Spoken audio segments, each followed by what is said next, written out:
A land shaped by the hands of heroes. Once ruled by a warrior king whose thirst for conquest knew no end. Now, its nobles drive the realm towards a new age of science and discovery. But from the furthest shadows, a dark force gathers. A threat only a true blood can hope to conquer. Long ago, when the nights were still, an infant found adrift upon a river was spared from tragedy and taken in by its rescuers, unaware of the destiny coursing through the child's veins. As the years passed, small signs of the young one's uniqueness shone through, a child with an ancient power hidden within. Until one fateful day, a voice beckoned them forth into the world. And so did the tale of Albion's chosen one begin.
Your sacrifice was not for nothing.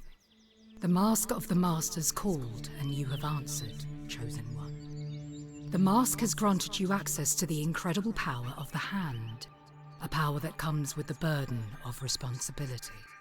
I am Alwyn, Keeper of the Crypt.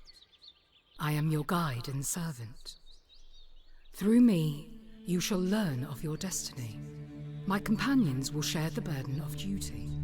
This is Valmy, your greatest ally in the town of Oakridge. All right there, me cocker?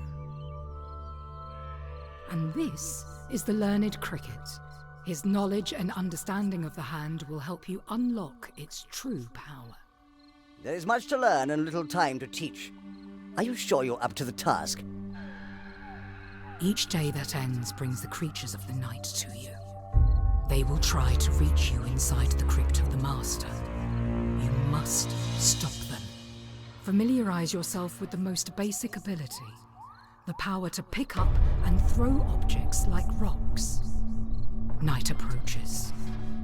Prepare. Look for rocks to throw. You must stop the evil from entering the crypt.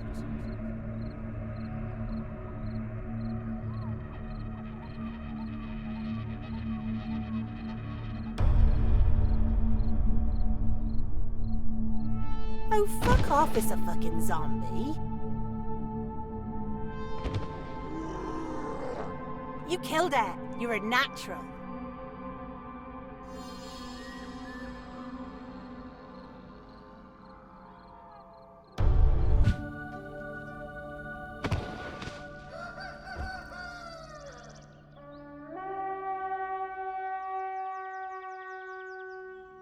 You survived. I don't need more convincing you're the one we've been waiting for. Oakridge, on the other hand, could do with a bit more persuading. in the form of getting this old town back to business, which is making and selling product. Your destiny is to save Albion, so it is. But before we get to the heroic stuff, you ought to learn the basics. Start with the start.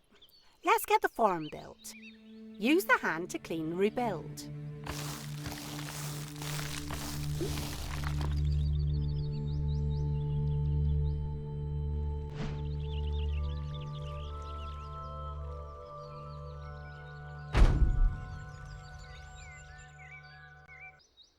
You're a dab hand at this, I can tell. The factory is where you can make any product your heart desires. The one house in town has space for 3 workers. You hire workers from the tavern. All you got to do is drag 3 worker cards from the top of the tavern into 3 production buildings.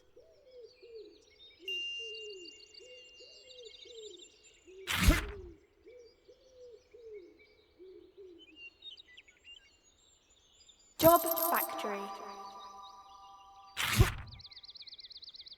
Job miller. Job farmer. These workers will harvest wheat for the mill wheat for the factory, produce any products you design, and send them to the dispatch ready for delivering. Which means you'll start getting paid.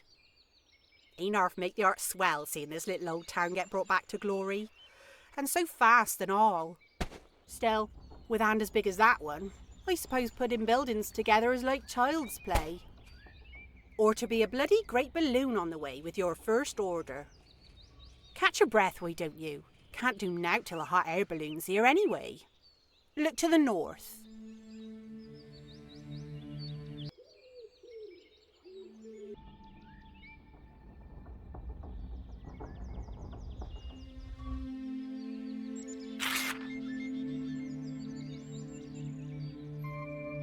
Here we are inside. This is the design room, right? Your order card's right there on the table with all the info you need to get cracking. Why don't you have a little poke around in here, see if you can do what's asked of you on the order.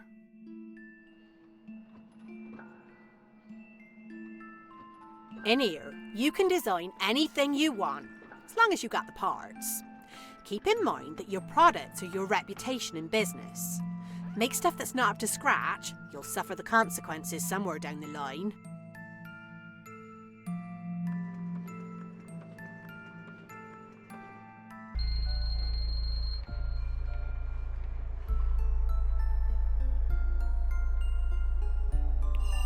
The farmer will harvest the crops from the field, then deliver them by hand to the mill.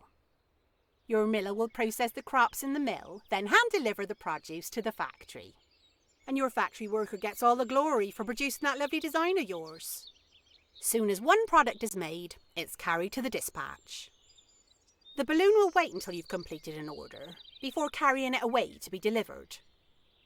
It's easy, really. Well, it's easy if you was just hanging around, watching all that hard graft happen. But you being a giant floating hand with the power of a god at your fingertips, you can do more than just lollygag. You can lend yourself and get stuck in. Come over to the farm. You're going to like this. OK, put the pointy end of your finger on the farm. Press your left mouse thing and hold it there.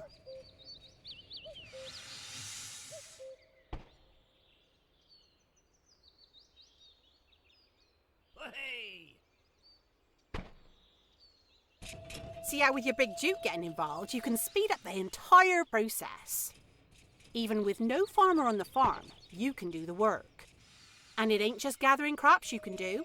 Try dragging some from the farm to the mill. Go on.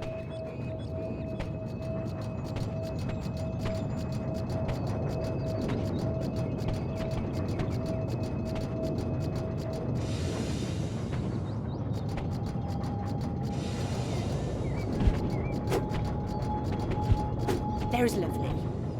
Now, how's about you lend a hand getting everything from the farm to the factory, and we can get this first order done.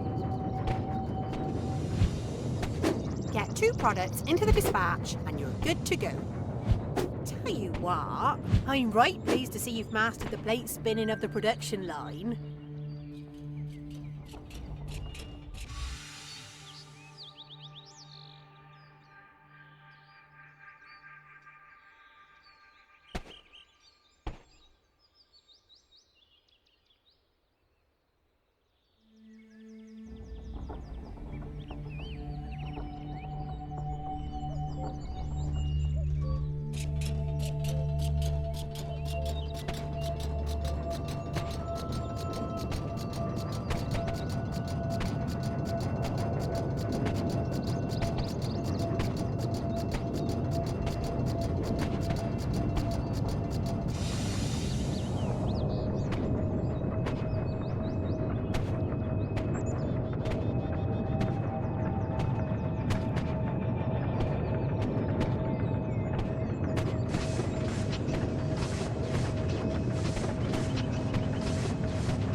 not be long until night. Those creatures will be back tonight, and next time there will be more. You'll need more than a few stones to see you through. Come, into my Arcadium. I have much to show you.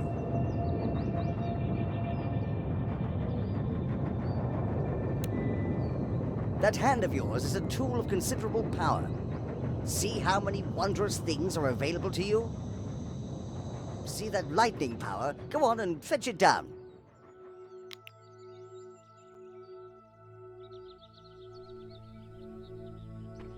Good, now off you go. No need to loiter in here much longer.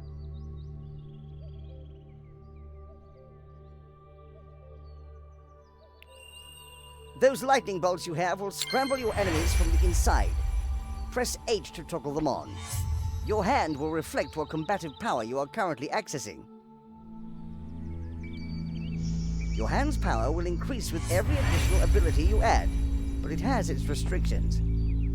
You cannot use it in any way, shape, or form in the mists that surround Oak Ridge.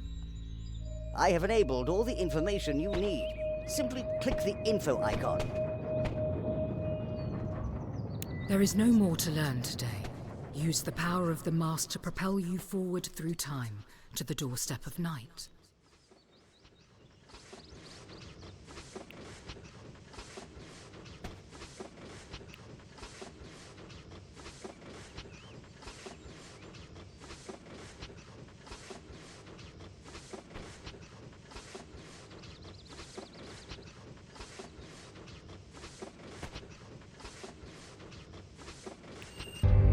Make sure you use that lightning power on those zombies. I want to be sure you have a good understanding of the power of your hand.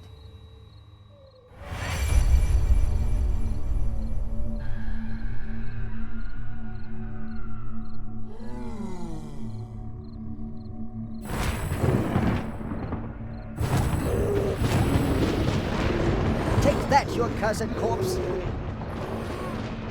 Looks like when you kill the last in a wave, the next wave spawns.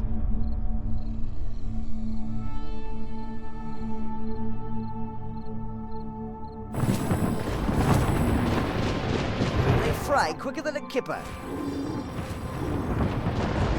See the power of the hand. It is mighty. You clearly have the hang of hand powers.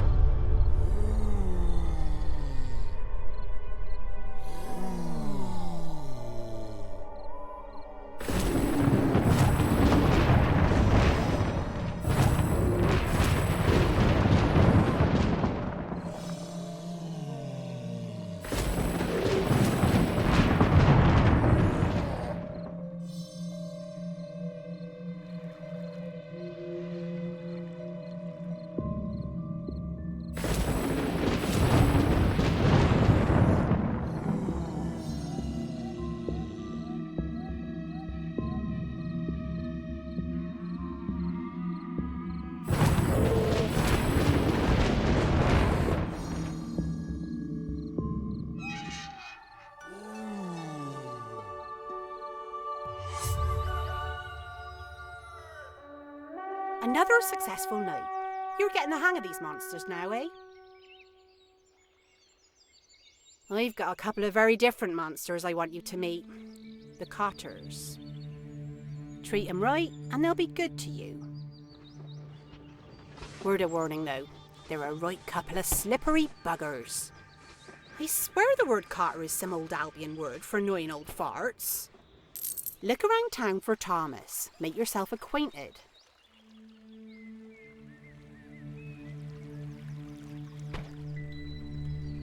My good lady wife Edith and I have been watching your struggles, and she reckons we've got something you want.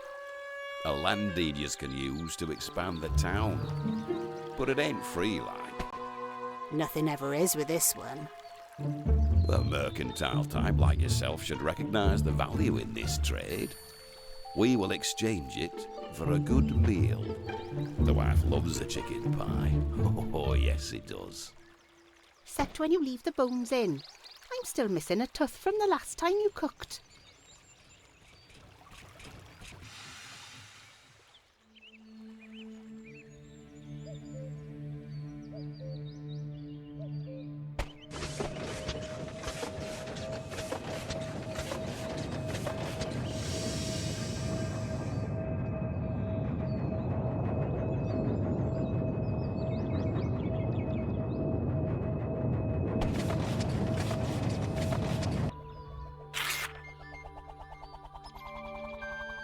I know it's a pain, but get these two on our side and you'll be able to shore up this town's defences.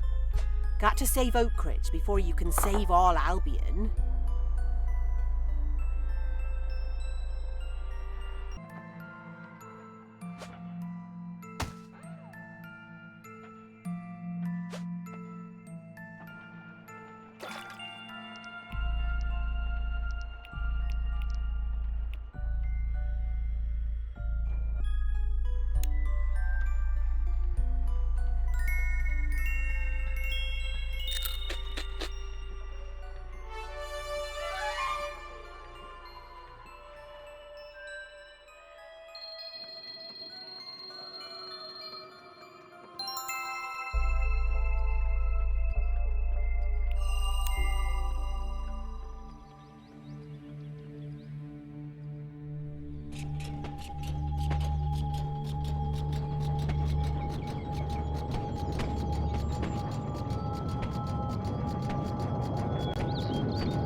By heck, that's a fine meal you've made there. Oh yes, that's a proper pie, that is. No bones in it or anything. A good deal well done. Here's your land deed.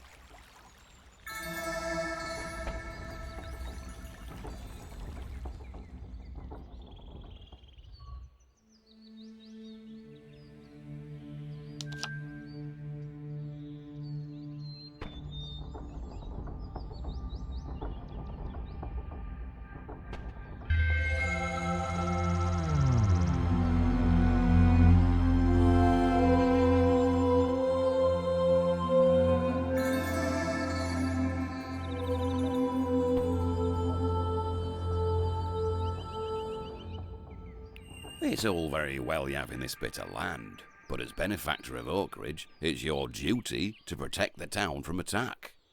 Return to the Arcadium. Unlock the build wall power.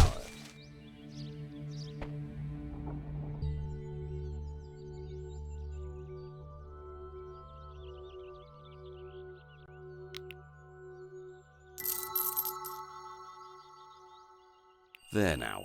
You have everything you need to design a wall. First, you must activate wall building. Click on the highlighted icon. Try dragging out the wall from them posts, Lurk. Grab the gold topper and pull it over to the wall posts across the way. Look.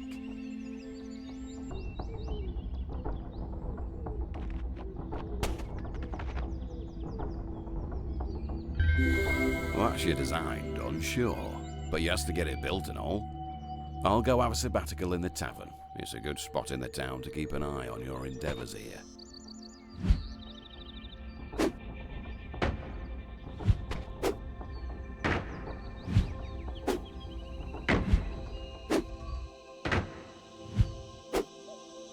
Well, it's a wall, that's true, but I don't reckon that'll keep them zomboys out for long.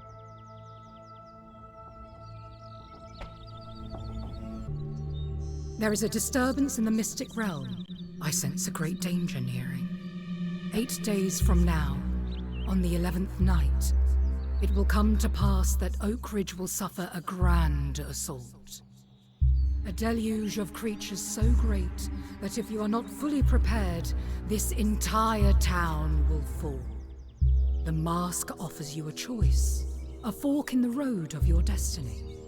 All routes lead to the same destination, but it is up to you which path you travel.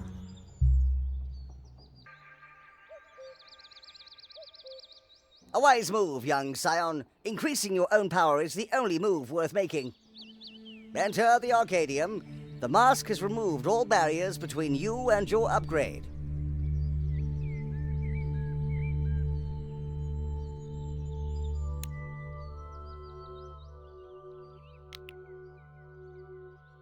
Every increase in your power brings you closer to total domination of your enemies.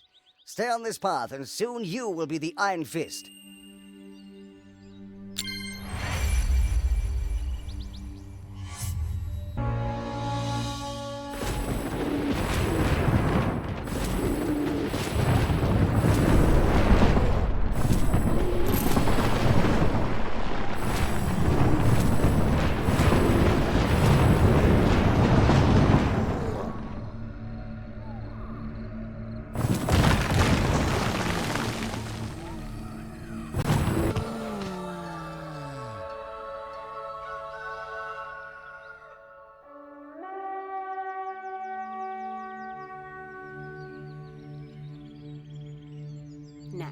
I likes a bit of constructed defence in my town as much as the next woman. But there's something I likes a lot more when it comes to bloodless men nosing around me crypt. Yous could do with a hero. I said yous could do with a hero. Cricket? I heard you, servant of stupidity. I'm a man of learning. You will wait for me to finish my studies before interrupting me again. You want heroes coming to your town? You must build a hero guild. Come to the Arcadium, chosen one. I'll show you what you need.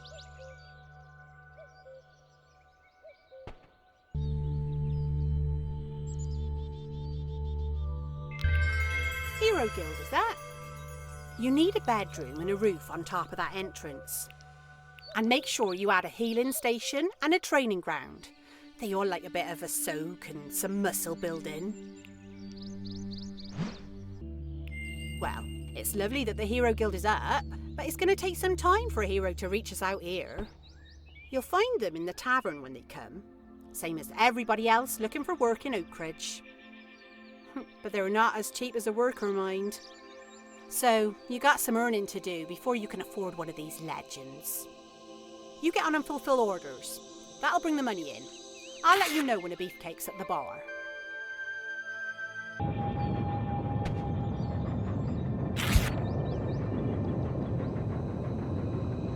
Your powers grow. You have command of a hero. The first seen in these parts for nigh of 100 years. He will help to defend against the horrors of the night. Set him patrolling. Pick him up. Now press P to activate his patrol zone. The wider your patrol zone, the further your hero will roam. Heroes remain within their patrol zones until they're told otherwise. If you possess them, they will return to their zone once free of you. It is done. Oakridge is safe. Or safer, at least. Focus your attention on the left of your screen. By clicking this button, you can quickly go to your hero. Or press the right mouse button to access more options. Have your hero kill 4 zombies. It is good to let them know what we are up against. When they're done, then we shall speak again.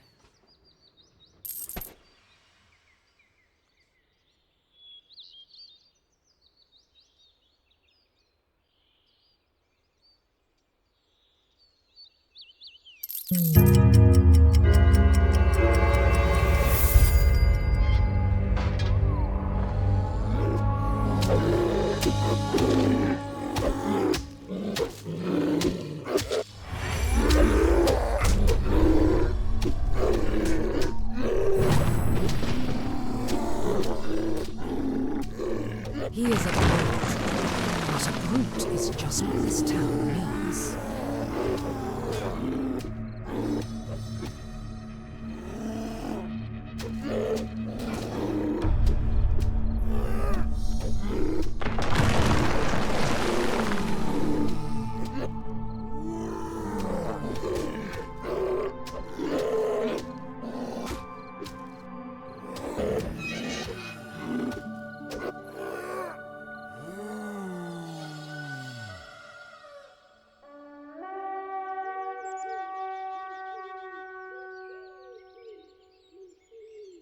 You see how useful these heroes are at defending. But heroes can also be used to explore places that are beyond your hand's reach. Possess the hero.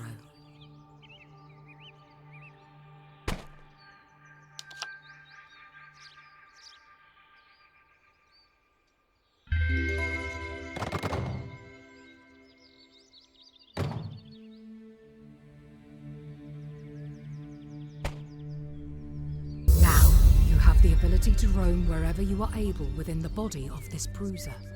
But remember, the hand has no dominion over lands that are shrouded. You cannot simply pick up your hero and drop them inside the mists.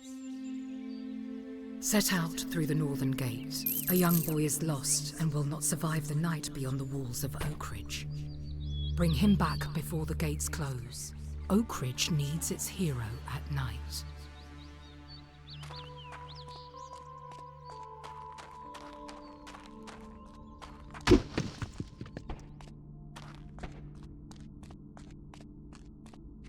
You there! Halt! Don't look much like a lost boy to me.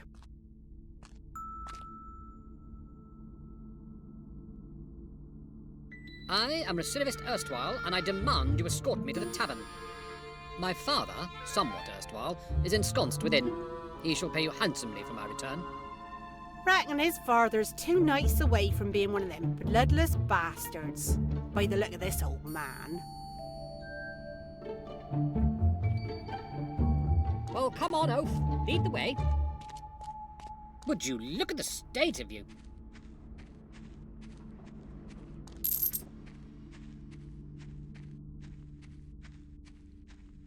Oh my god, your head is so fat!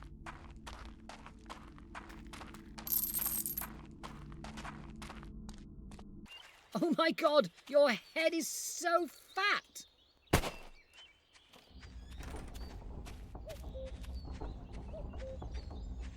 You run like a plop rolled through sand.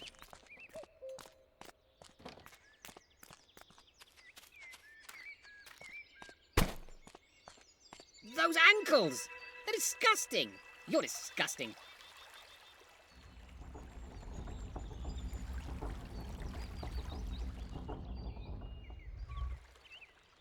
This is the place. The old bastard better have my pint ready or I'll go and hide in the fucking woods again. Here, take this book. Maybe you'll learn something. Probably not. You look dumb as a bell to me. It's about the history of Albion or something equally boring. Now, piss off. If I see you again, I shall ignore you. Interesting. This tome. I must have time to study it. I knew he weren't no boy. Boys don't grow beards. Except for my cousin Terry. He grew a beard at 4. Though he was bitten by a ruddy great dog the week before. Think that had anything to do with it? I wonder what happened to him. Where'd all the crops go? Bring that wheat back. This is terrible. There's no field without wheat. I feel so exposed. Comes to summit when your furniture's talking to you. What the beanpole is saying is, you wants to give your resources a boost and get 'em growing during the day. And to do that, you needs water. Cricket can help you there. Naturally. As ever, all your desires can be catered for inside the Arcadium. In this instance, it is the water purifier you require.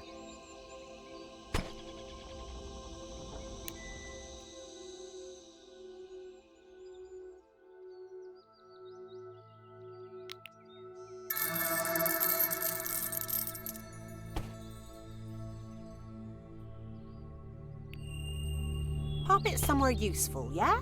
Like next to the farm.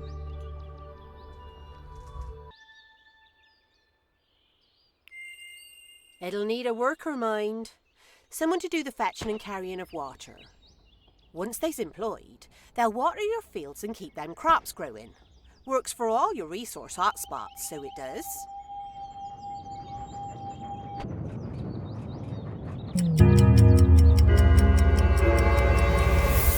The creatures are changing their strategy. I have marked their spawn points in red. There's something different about the bloodless.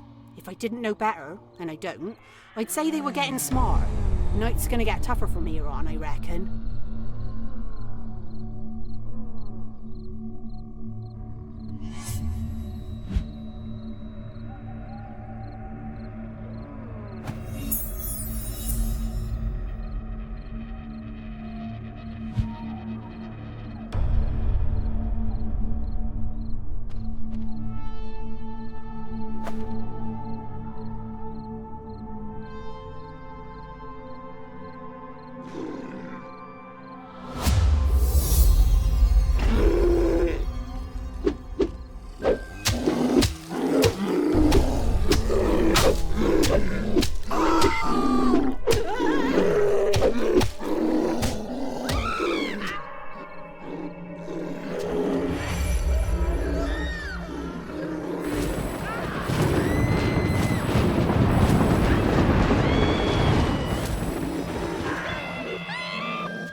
have uncovered the source of the evil permeating this land.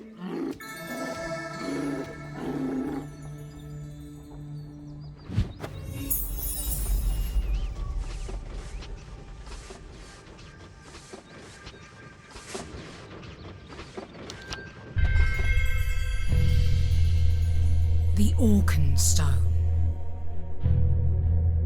A relic from a time long forgot. In the wrong hands, the stone could spell disaster for Albion. Its malevolence is the reason the dead have risen.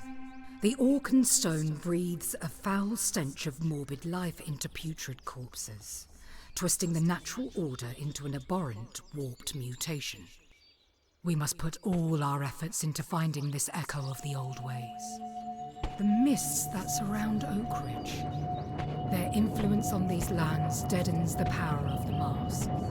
To free your hand from tyranny, to open the channels of the mystic world, you must first revivicate the beacons. Cricket!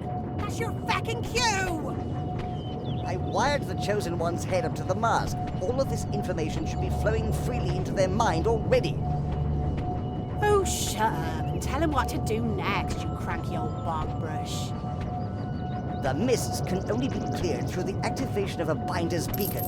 You will find them in various states of dishevelment all across this isle. I suggest you find the beacon on the road to Wormscar. You will, of course, need to be in possession of another.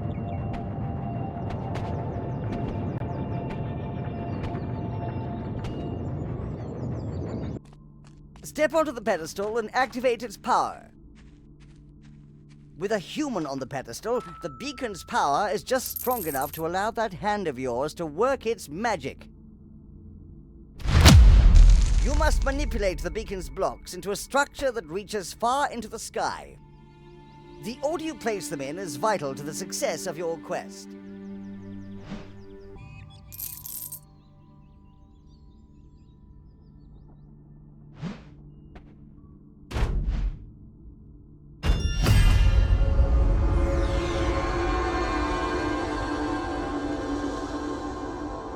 One last thing, every beacon requires mana to revive it. Fill this one with mana and your task is done.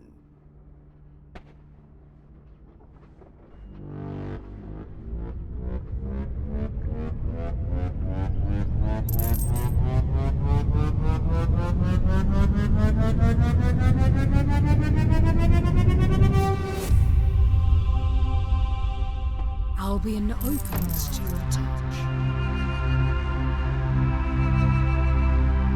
Every new building block found in this region is now available in your design drawers.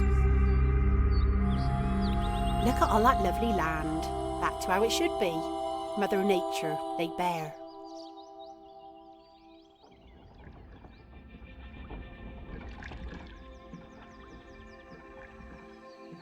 There is one in these lands who has knowledge of this book. One who has seen the Orcan Stone. Locate the one who seeks to reach a higher plane, ensconced within a sacred space.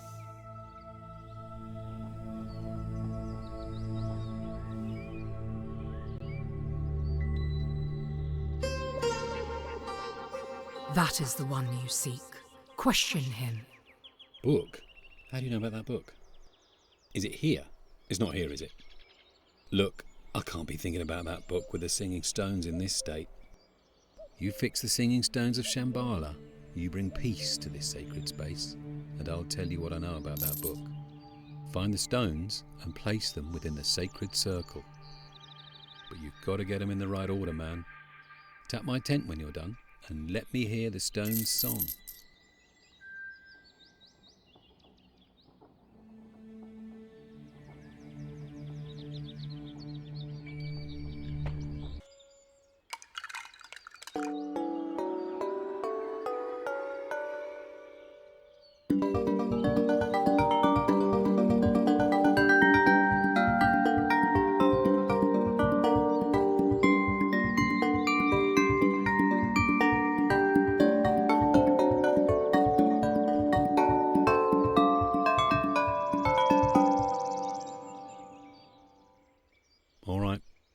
I'll tell you. That book. I wasn't always like this. I had a job once, a good one. Groom of the stall for King Orcan and his family. King Orcan, the warrior king. Now there's a joke. Man's nothing more than a bully in furs.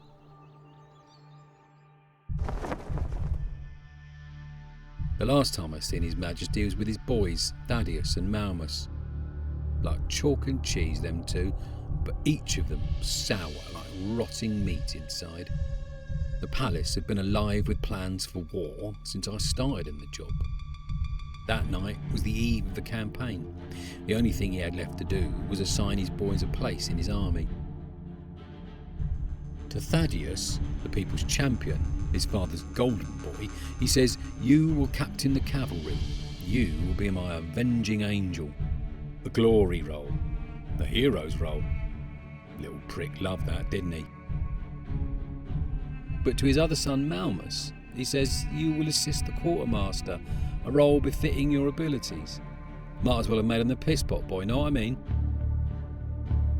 Malmus gets this look on his face, like he's about ready to burn down the palace and everyone in it. He turns to his old man and he says, "I'll see you dead first." That's it. Thaddeus explodes. "Traitor," he shouts, spit in fury. He looks ready to kill. There's no love lost between them two, let me tell you. Malmus's dog, thing was a wolf. It gets up on the table and growls at Thaddeus. Thaddeus makes for his sword, but the dog's up and over the table like a fucking bolt. King Orcan, like a man possessed, whips out his blade and scythes it through the air, cutting the dog's head clean off. The chamber falls silent, but for the bounce of the dog's head on the floor and the hiss of its blood as it jets across the war room. And then Thaddeus is laughing, and Orlan's telling Malmus to stay home and bury your dog. They leave, pleased with themselves, actually pleased with themselves. Malmus is clutching his dog's head. Blood is everywhere. Then I hear him. Just so faint, but I hear him. "I am your avenging angel." Look, man, I can't talk about this no more. I need to channel my chakras, man. What he has told us is of little use. There is more for us inside this addle-pated half-wit's head. We must let his mind settle before we probe it again.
Your gates. Your hero's down.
See what's turned up on the dispatch? Only a ruddy great order off that ball breaker, Lord McDickington.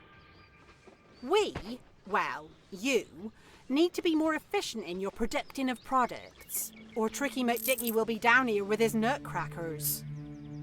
Time to swell the population of this town. Time to hire a shed load more workers. Don't forget, you need space in your production buildings as well as space in your houses before you can hire new people. Now listen, everybody you wants to employ in your business needs a place to live as well as a place to work. Means 1 bedroom per house and 1 workstation per job for each worker. You understand?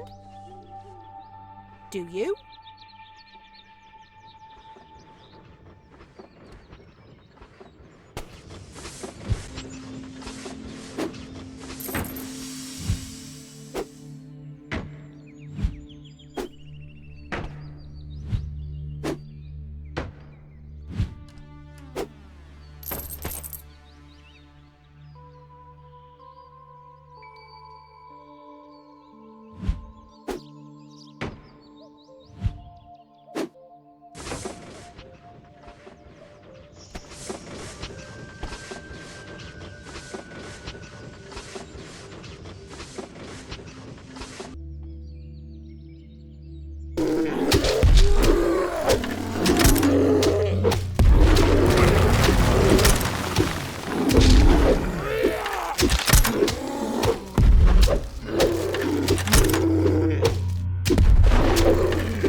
Down again.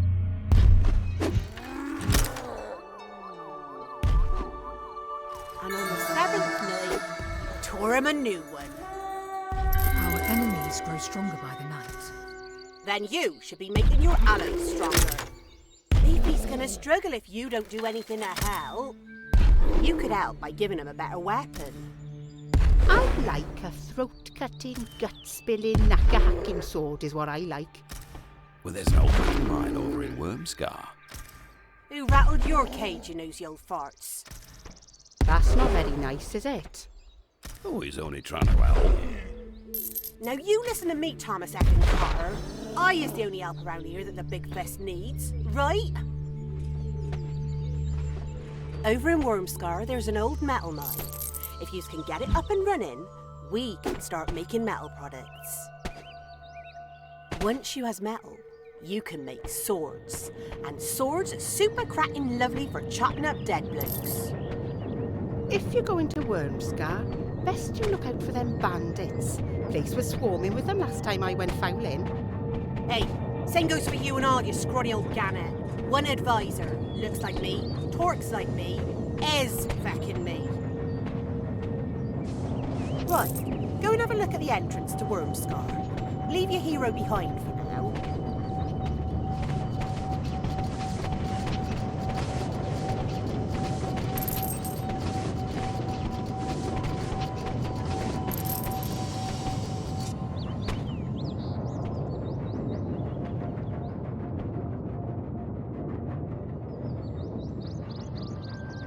See it? Look! Clifftown like this must be bursting at the gills with metal. Right, here's a little trick for you. You can drop that hero of yours anywhere you like, as long as you've unlocked it. So you can't drop him inside Wormscar yet, but you can do it just outside. This is the good bet.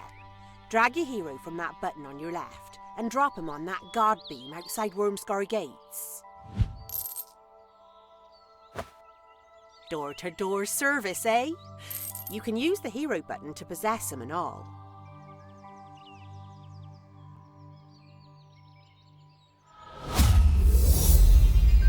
That's the way. Bloomin' marvellous. You get Wormscar all set up and ready, and then I'll come along and hold your finger for a bit.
Hero my arse. You're a bully.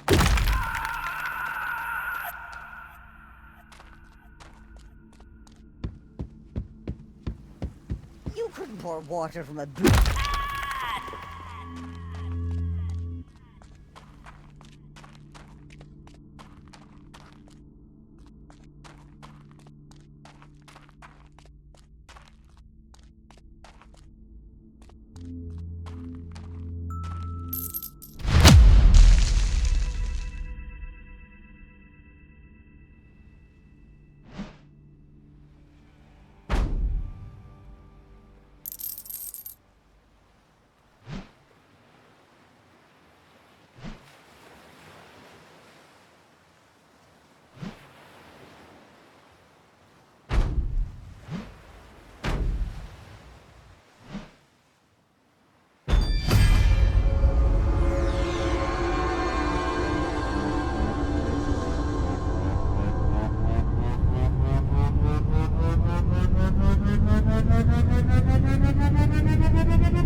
Job smelter. Job factory. Job miner.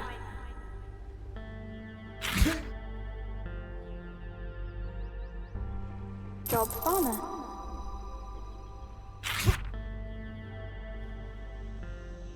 Job farmer.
Whoa, will you get a load of this place? Yes. Gonna be making ruddy great stabby swords of death and destruction any minute. Won't be long until there's orders for metal products coming into your Wormscar dispatch. But that can wait. Let's get beefy set up with a sword first, eh? Go see Cricket. Get yourself the weaponsmith.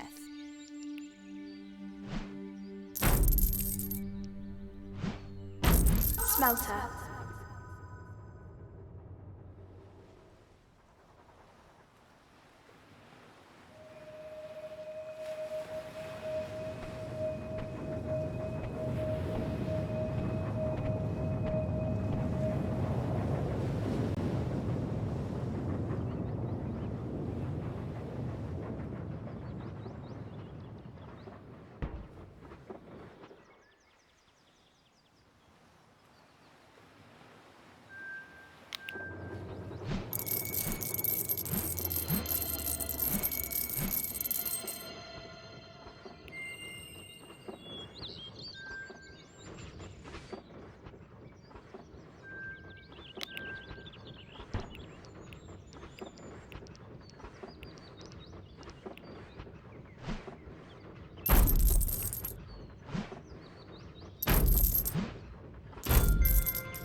well, it's made.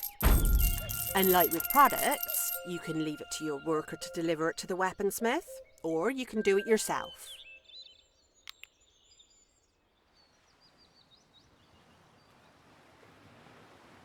Heroes aren't the brightest of buttons. You'll have to do the actual picking up and plopping into the weaponsmith. Once they's in there, it's fine. But, you know, out of spite, out of mind.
Used to be the folks that mined this scene could get to and fro across this bridge here.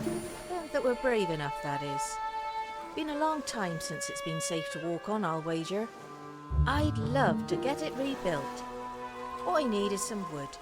Solid seasoned stuff. The kind that can take a grown man with a heavy load. You want to help? Load up my cart here, and I'll have this crossing fixed in no time.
I take my hat off to you.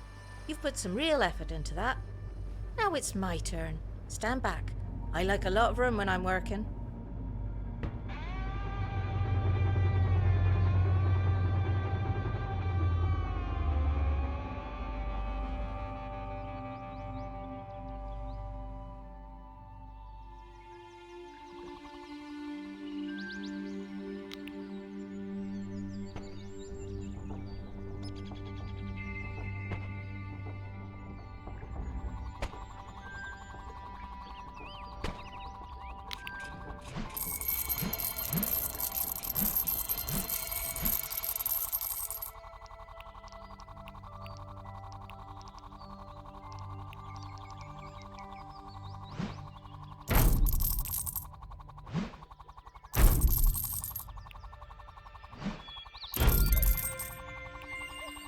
There's lovely. Or to be a metal order coming this way any second now.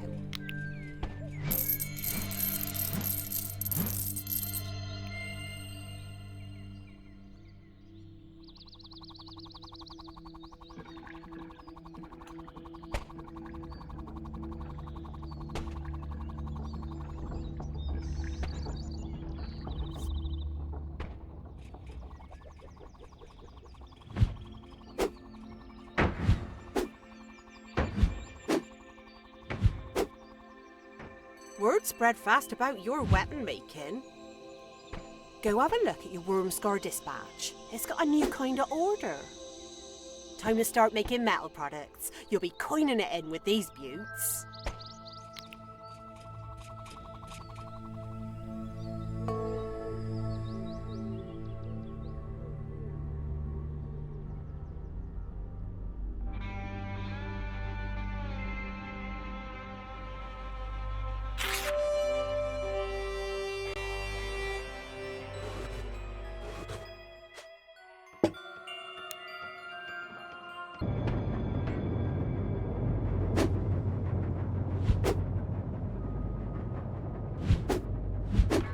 Ain't you the busy Lizzie? I'm not just spouting off because I wants to G you up. I do wants to G you up, but there's something else I wants to do more. You see, having orders coming in from them royal types means money's gonna start rolling in. This whole area needs some much needed care and attention. You got a lot of people moved into these parts on account of you and your business. You was responsible for them. Now don't let me tell you what to spend your money on. None of my business is that. But just you make sure you take care of the people that live here is all. You don't want the housing inspector coming round, do you?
Tonight's the night of the deluge. You would be wise to position your hero in a suitable patrol zone. This is both a test of strength, tactics, and ability. Both yours and theirs. There's more power in the Arcadium than any of these night frights can handle.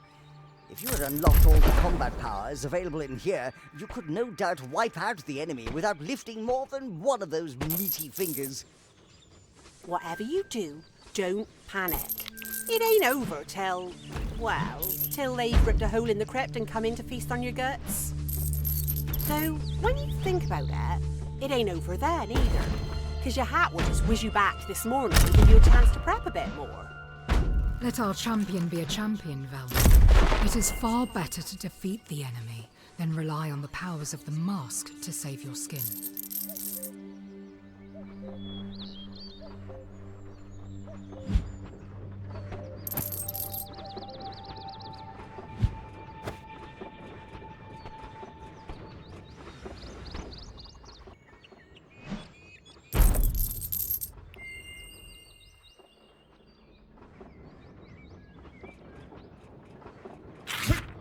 Job Miller.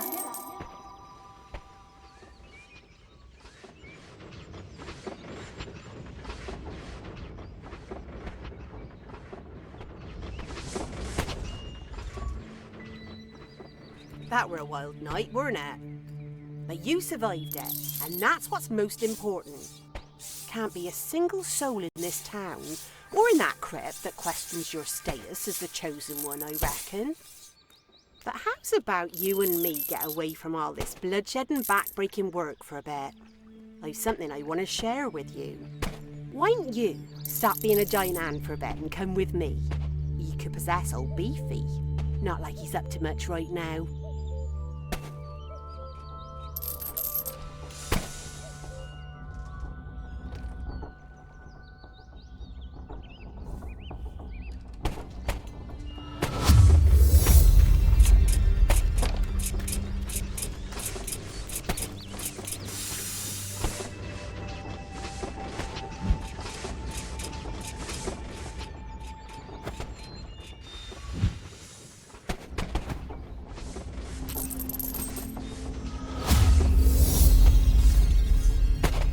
Will you look at them muscles?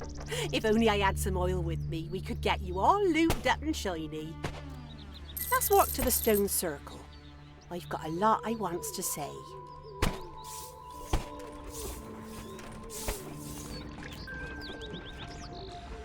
I brung you out here to talk woman to hand. We all appreciate what you has done, them sacrifices you made, giving up your body, getting that big feckin' hand and all. 'Cause I reckon it's time you knew who we really are. Me, Alwyn and Cricket, we're all that's left of the Order of the Blind, a group sworn to aid the Master of the Mask, sworn to save all Albion.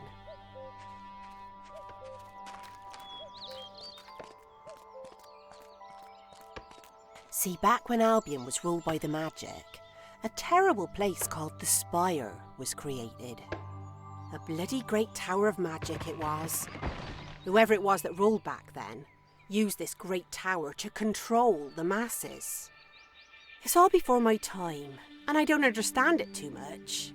But Alwyn says the only defence against its tyranny was the mask, a powerful magic that could only be wielded by a pureblood, such as yourself. Same mask as you was wearing back in the crypt. Let's head up this path. I've more to tell you. You can lead the way. It were a hero that destroyed the Spire back then. But even when the people of Albion were celebrating the big victory, the seers foretold of evil rising once more from the ruins. That is when our order was created. Alwyn is one of them seers. See? You is a pureblood. Ain't no one else in the world can put on the mask and live, so she says. Thing is, in all the years I's been in the Order, not once has we seen a pureblood, chosen or otherwise.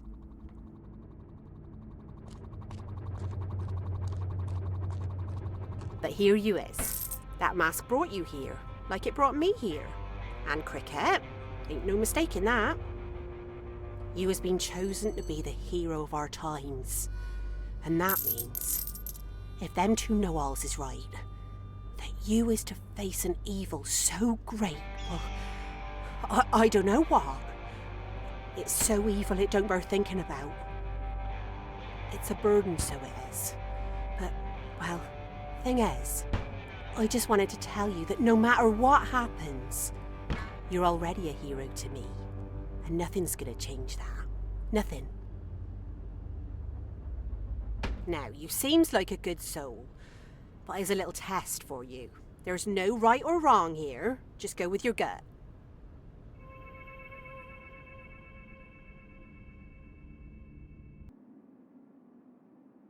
Take your gift and wear it with pride. I'm off to the tavern.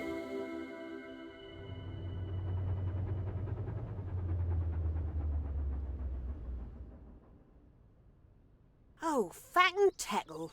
There's a bloomin' housing inspector nosing around Oak Ridge. Right, well, you better go and see what he wants. He's not gonna feck off till he's got it. Whatever it is.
You must be the general manager here.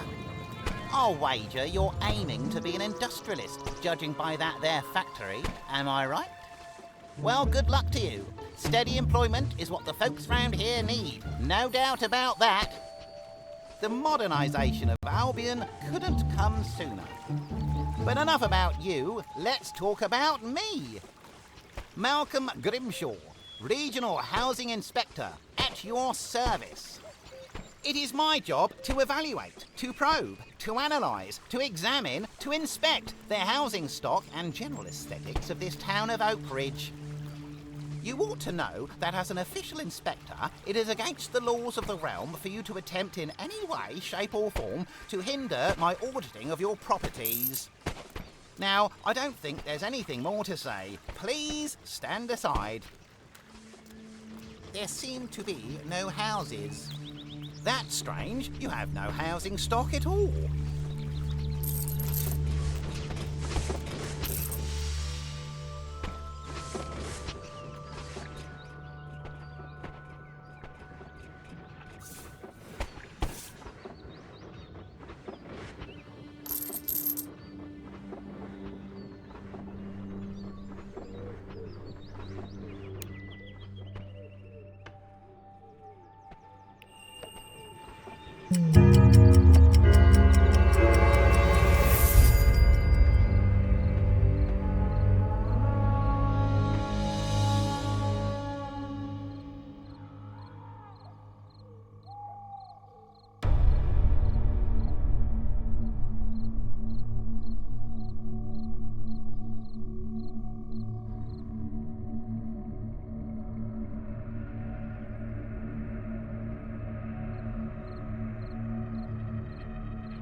You saved lives tonight. That's real hero work, that is.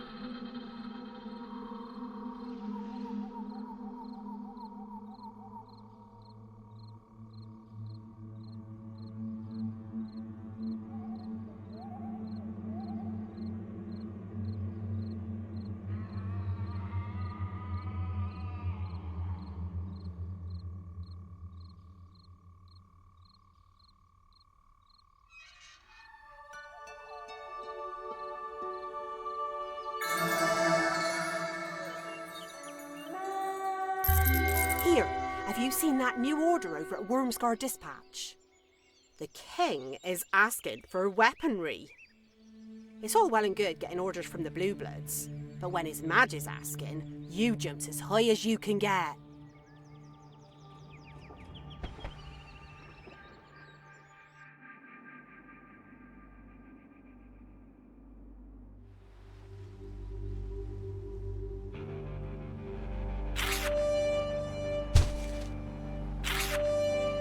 Maces?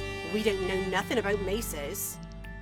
Maces! I have nothing in the Arcadian that covers the making of maces. Your story is not confined to the spaces created by the mask. The path to success leads you to the feet of many an ally. You might want to be a bit less weird and a bit more sensey-makey there, Alwyn. You be wanting maces? You be wanting to talk to Joshua in Oak Ridge. I just seen his wife with the black hood close to the northern gate. Ask her, I would. Wives is always the ones in the know, so they is. See that, Alwyn? The old bag speaks the plain truth.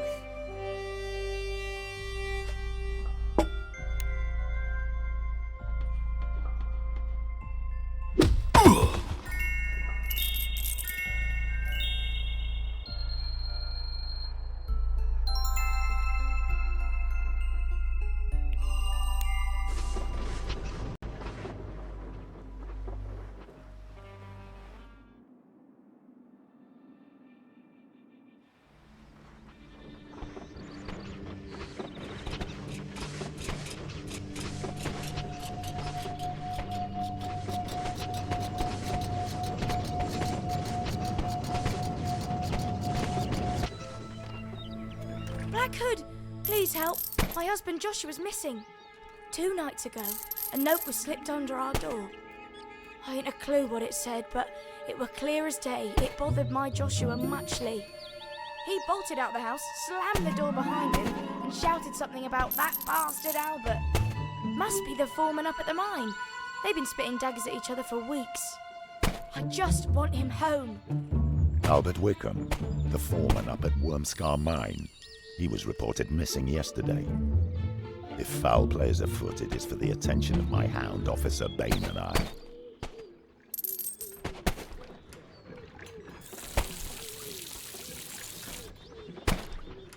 But 2 grown men missing. I see no crime. What am I to do? Possess the Black Hood's dog, Bane. Use its nose to track down this man, Joshua. His knowledge is vital to our cause.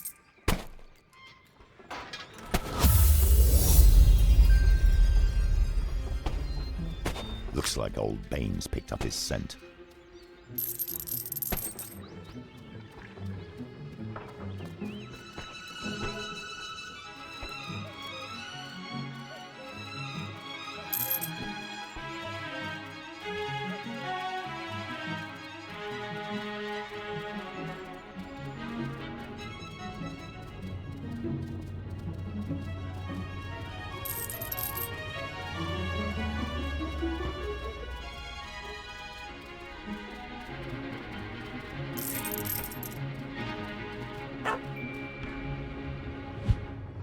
The foreman's lantern. The damage is considerable. Was it dropped?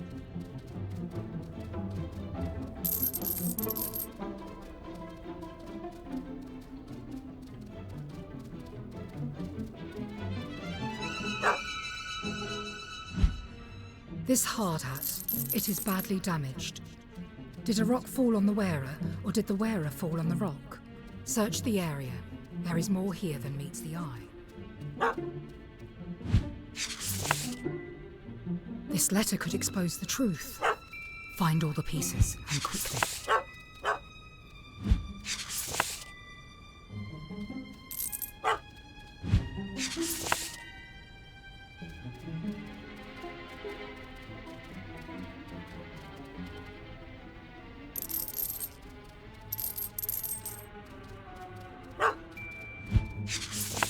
Joshua, it's time we settle this. I'll be up on Smuggler's View tonight, midnight. Foreman Wickham. I am sensing foul play. You must find Joshua or the foreman for the sake of your workforce. A mystery like this will cause much unrest.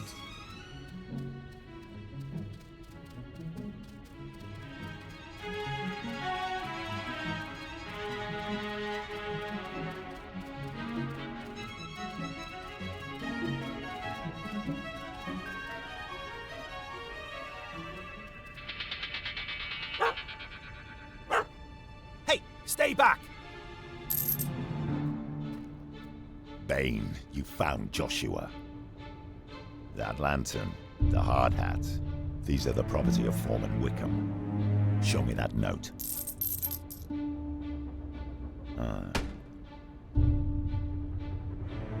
Joshua Redgrave.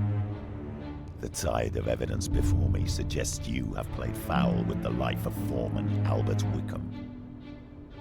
I never did nothing to no one. That bastard was trying to steal my book of weapon designs and pass them off as his own.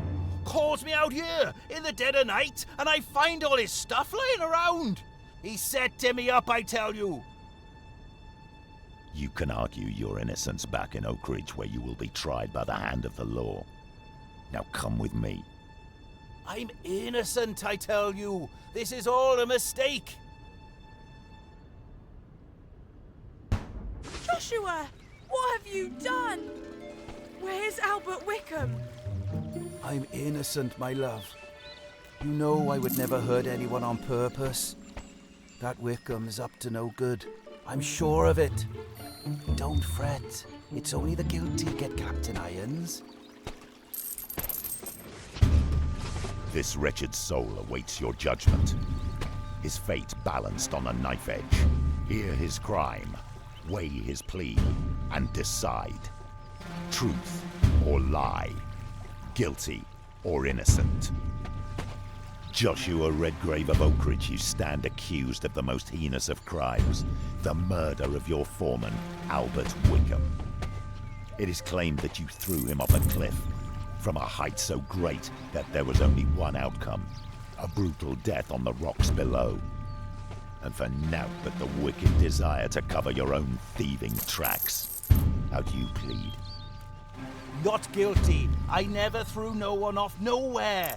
Wickham was the thief. I saw it with my own eyes. He was the one trying to throw me off the cliff. And he would have done it too, but for me being bigger and stronger than him. He's gone off to hide because he knows I was going to expose him. I'm being framed. You all know what kind of man I am. I swear, I'm innocent. Judge wisely, for his fate lies in your hand. Stocks, noose, set him loose.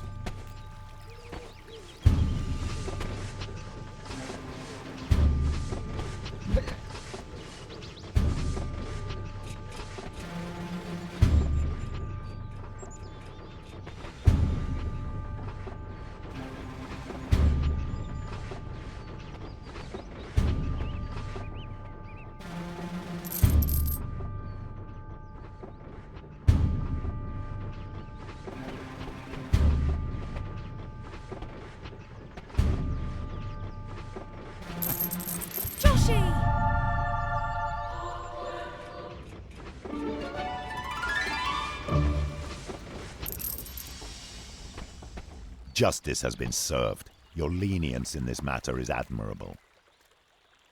Thank you! Thank you! You freed my Joshy! Here, take his book of mace designs. I hope you'll have better luck with it than my husband has.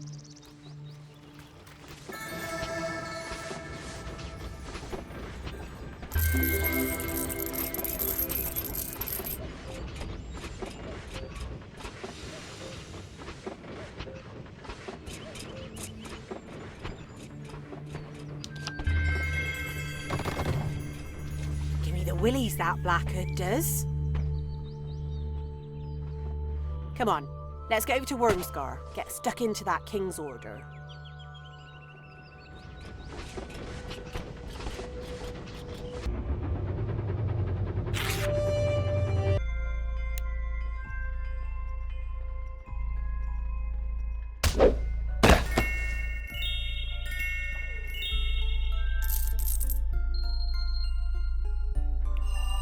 That's a hell of a lot of maces want making. Now, buckle up. I has words to say. Effen you want to get this royal order done and dusted before the day's out, you was gonna have to make Wormscar work way faster. Nothing to do with me if you go doing it all by yourself. But if you wants the advice of a woman who's been there, done out, then you should put your hand to better use and find ways to make this place effervescent.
Making maces takes time and energy. Do not treat this task like you treat a fool.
beginning to remind me of a right proper slugger you are. Them thieving little butterballs. Coming in here and stealing your resources. What in Beelzebub's bumcrack to the dead one with metal anyway? Your presence in this realm has called the creatures forth. They want what you have. Well, they can just really well feck off, can't they? You can keep them buggers at arm's length though, can't you? You just got to set up Wormscar to be battle ready. You got plenty of fortifications, what with the sea on one side of you and the cliff face on the other. But what you hasn't got is turrets. Just look at the place. It's like a valley of death for the undead. Or it would be, if you had yourself a nice row of turrets lining the route.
Now that's a good job, well done.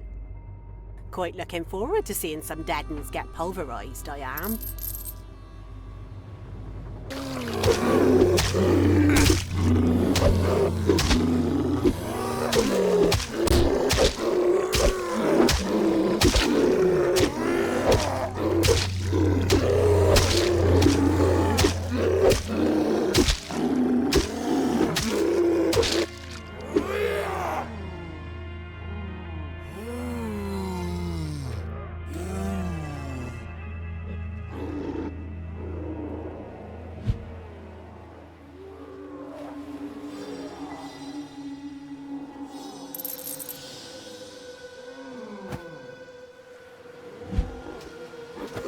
Hello, Dawn.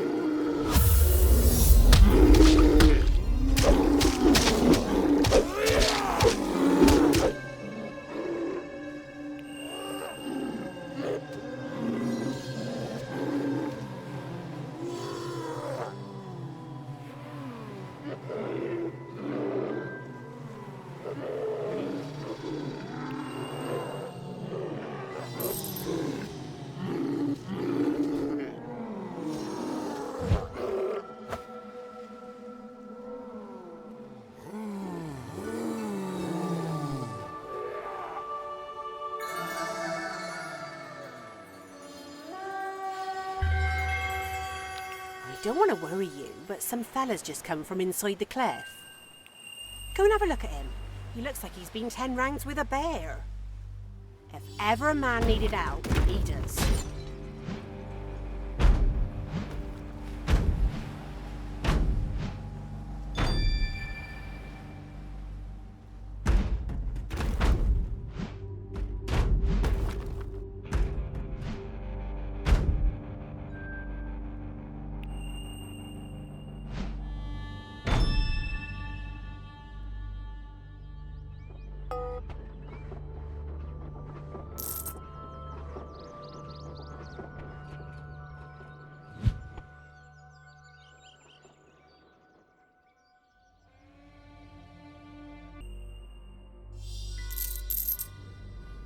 You don't want to go in there, pal. There's a lot of horror under the ground here. Have you not noticed the undead clambering out of the soil of a night? Caves like this one are packed full of terror. This is no place for the frail and the foolhardy. I got my work cut out right here, keeping them from creeping into Wormscar. Not much I can do out here, but beat them back if they try and slip out. But what I could really do with is a proper weapon. One that could cut the hearts out of these heartless heathens. I had a good club, right, but I broke it on the head of a dead un. Put a decent blade in my hands and I'll turn the tables on these soulless sons of britches and take the fight to them. Make me a sword, and I'll make these caves safe for you.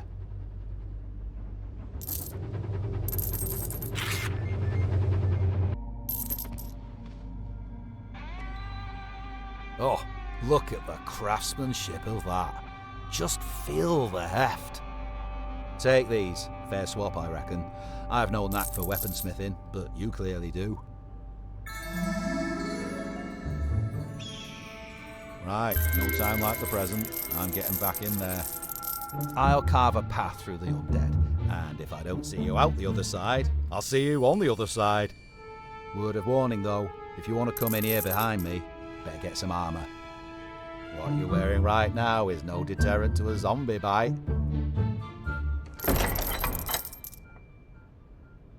You cannot let him face the beasts alone. Possess your hero and enter the cave. Now wait a minute. Use all our treasure chops clear as day.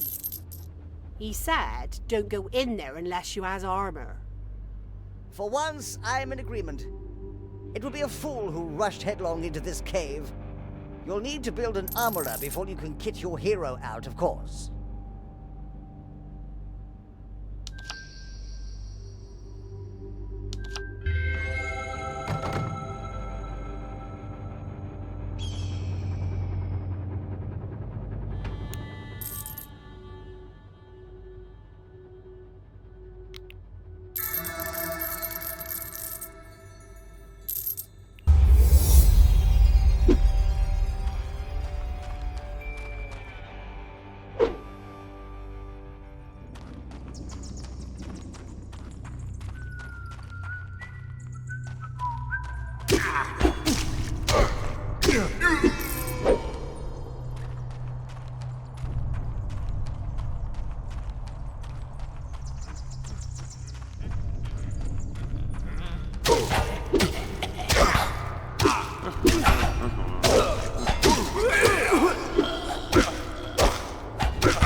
The bridge.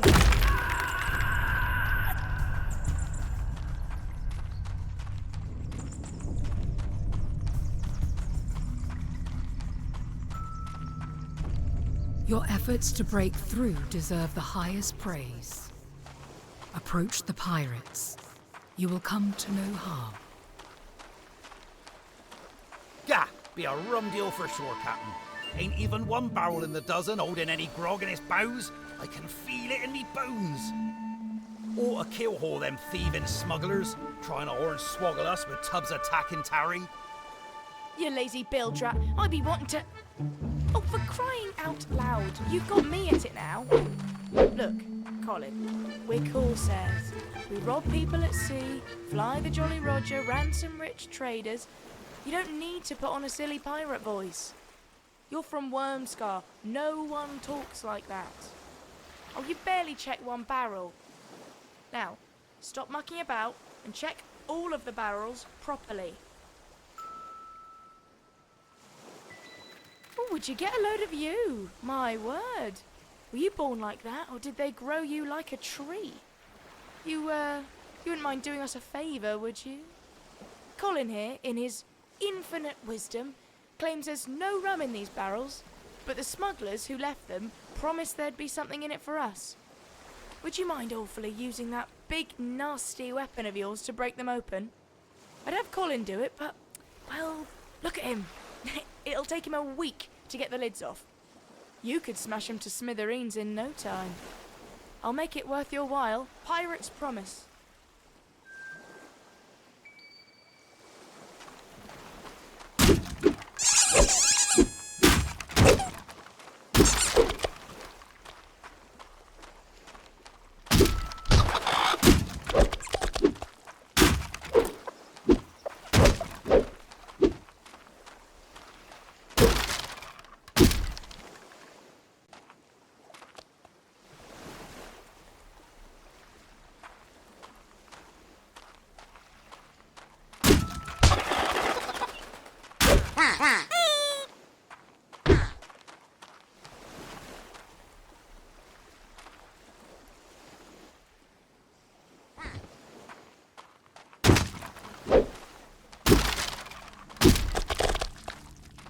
It's just like I said. Yo-ho-ho and no bottle of rum. Yes. Thank you, Colin. Why don't you leave the talking to me? I hate to say it, but he's right. They've done us up like proper kippers. Still, looks like you found the entrance to their cave. Shame it's blocked. What does the note say?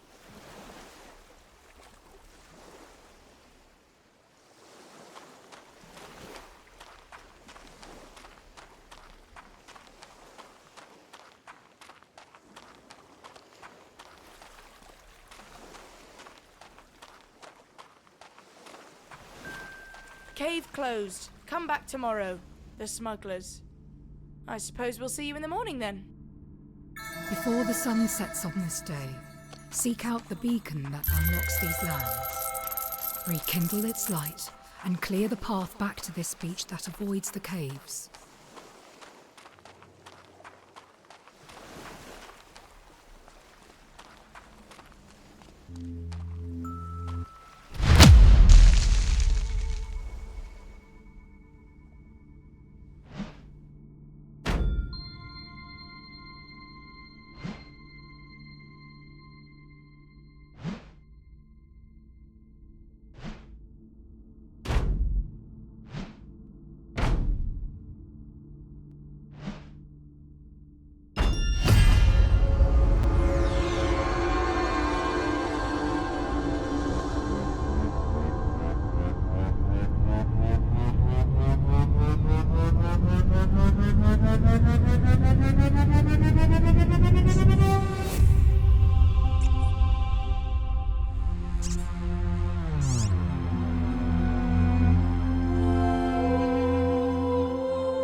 Return to Oak Ridge.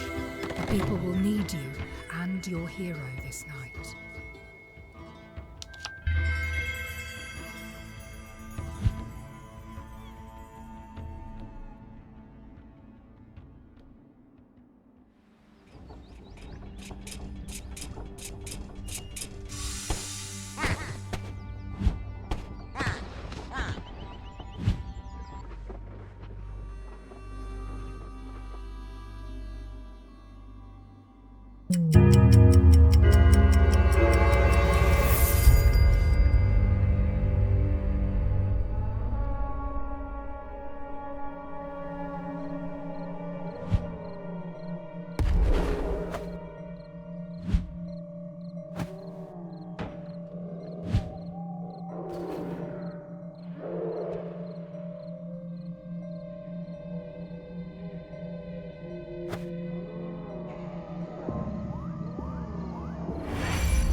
Your pirate friends need you, and we need them.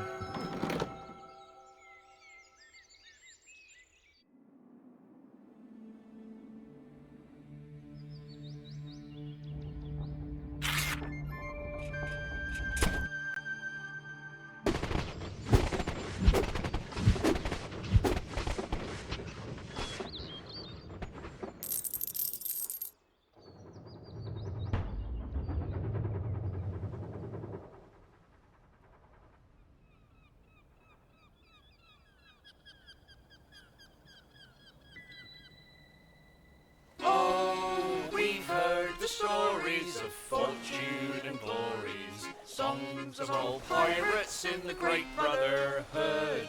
We dream of treasure, swashbuckling for pleasure, but we don't have a ship 'cause we ain't got no wood. Ardy, ardy, oh, yo ho, de, oh, de, oh. Without any timber, we're stuck here for good. Oh, we're ready for plunder, but there's just one little blunder.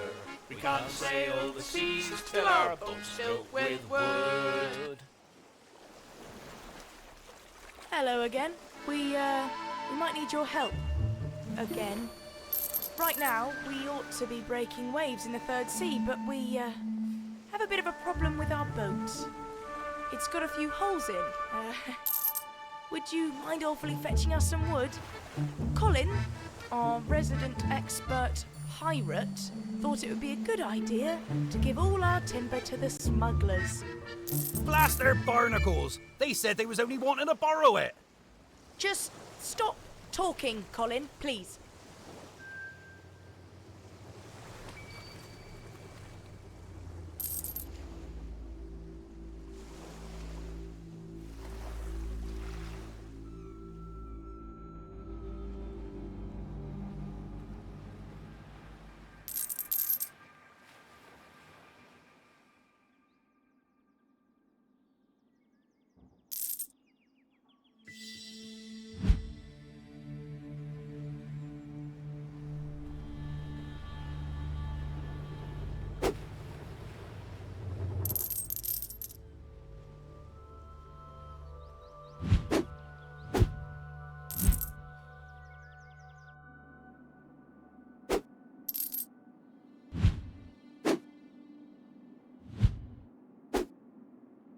They don't call you a hero for nothing, do they? Come on, Colin, let's get those holes plugged.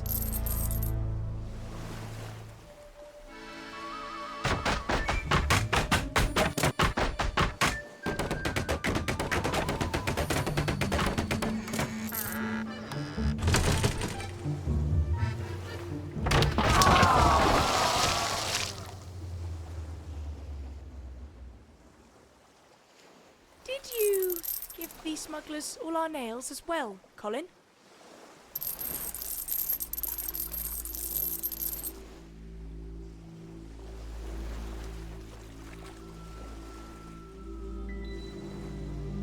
Oh, we thought we were clever, but wood don't hold together. Without something pointy to keep in the rails. We hammered, we thumped, but the boards just got dumped. So we can't build a ship till we get us some nails. Ardy-ardy-o, yo-ho-de-o-de-o. Without any nails, then our boat building fails. Oh, we're ready for plunder, but there's just one little blunder. We can't sail the seas till our boat's built with nails. You know, if he wasn't my sister's brother-in-law, Colin would have taken a long walk off a short timber the moment he first said me hearties. So now we need some nails to fix the planks onto the hull. I'd send Colin off to fetch us some metal, but, well, he has a track record that doesn't bear thinking about. And Barry here gets awfully landsick if he strays too far from the sea. Would you be a dear and bring us some metal? We can make the nails ourselves. I'll use Colin's head as an anvil.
Okay then, let's give this another go, shall we?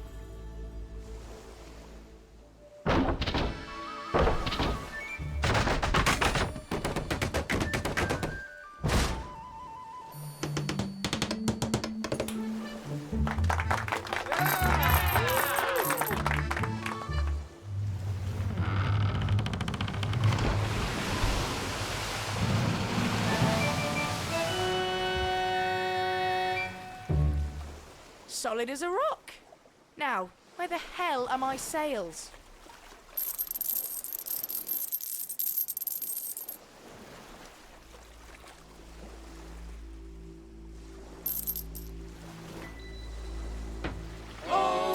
Pushed off from shore, but then sadly we saw a ship won't go far with no sail on its mast. We need cloth, we need thread, or we'll row till we're dead. 'Cause the ship without sails won't go anywhere fast. Hardy, hardy, oh, yo ho, dee-o, dee-o. If we don't get a sail, then we'll just have to bail. Oh, we're ready for plunder, but it's just one little blunder. We can't cross the seas till our boat has a sail. Colin, Gar. Oh, I mean, yes? where's my sails, Colin? Oh, I gave them to the bandits. You gave my sails to the bandits. Well, well, it was more of a swap. You swapped them with the bandits? Yeah. What did you swap them for, Colin? Rum. For rum. Would that be the rum that's not in the barrels? Yeah, that's the stuff. Colin, you are an absolute tool. Ooh, thank you, Captain. Where the fuck am I going to get sails from? Gah, there be cotton in them thar caves. Do you know how hard it is to take you seriously when you talk like that? 'Tis a true Colin! fist, isn't it? Sorry, just to say, there's a cotton field through the crystal caves up in Briar Lake. You see how useful you can be if you just stop arsing about with that funny voice. Yes, Captain. Sorry, Captain. Good boy, Colin. Now, where's the key for the cave? Ooh, it's in the treasure chest. Which treasure chest? The one I buried? You buried it. Aye, aye, Captain. Oh, you f***ing moron, you total f***ing idiot. Just tell us where you buried it, Colin. I buried it up me arse. You buried it up your arse. Only kidding. No, but I did make a map, look. Bury my boot in your arse in a minute. Seeing as you're still on land and we're not, could you go fetch? This sketch of what looks like something I once coughed onto my hand is what Colin calls a map. Good luck.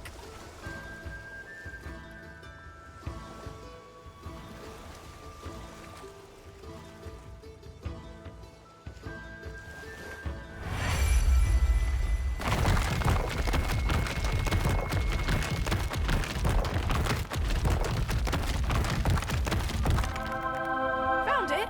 Great. Drag it out of the wallet.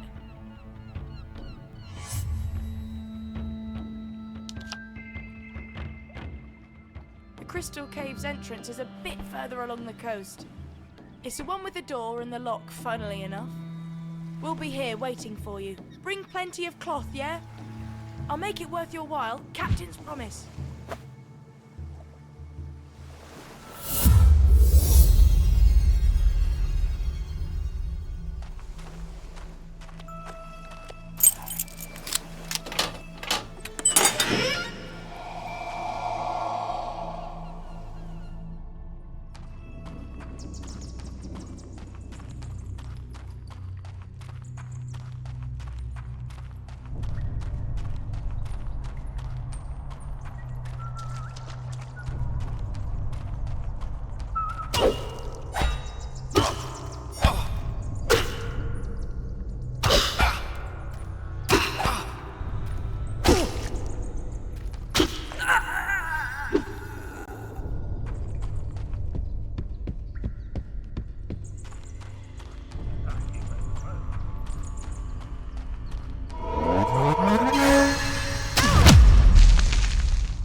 Life felt more attractive.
This place is turned.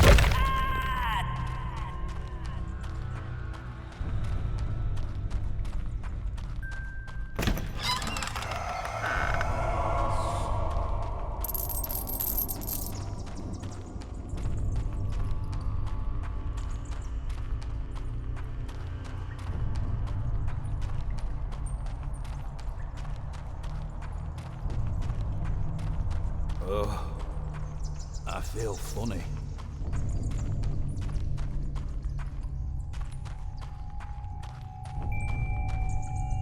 My life's work.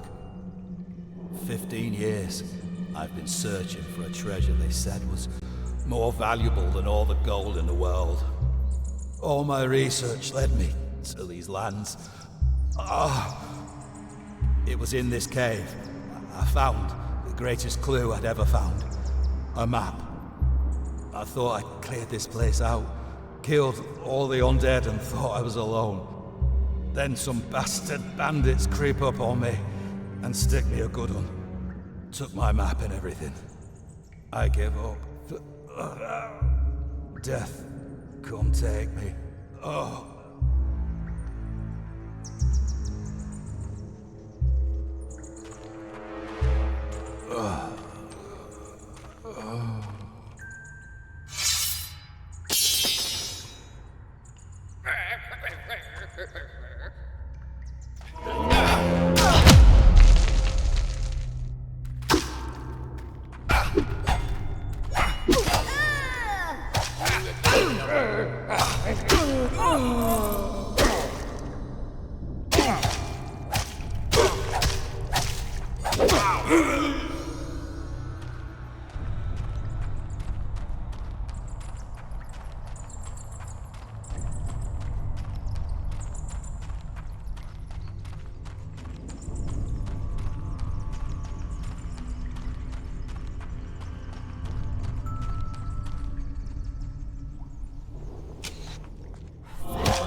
Everyone.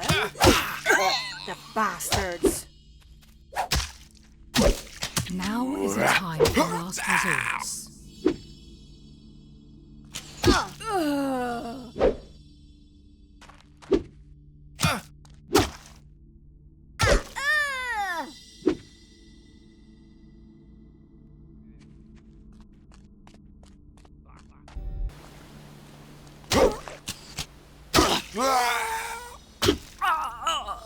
Why on earth these bandits is raiding the towns round here, I don't know. But I don't like it.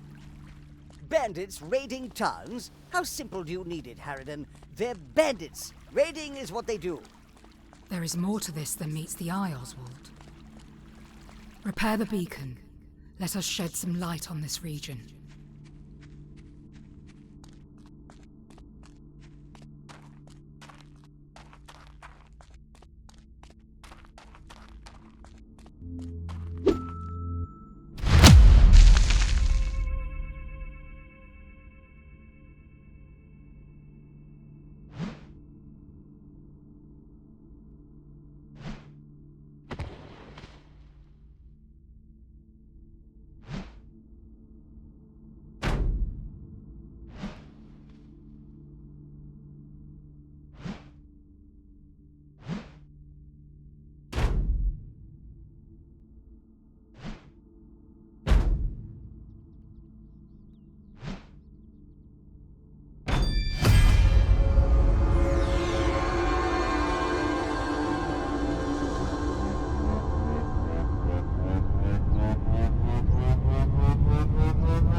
Well, paint me stupid and poke me blind. We's done good. They ain't dead after all.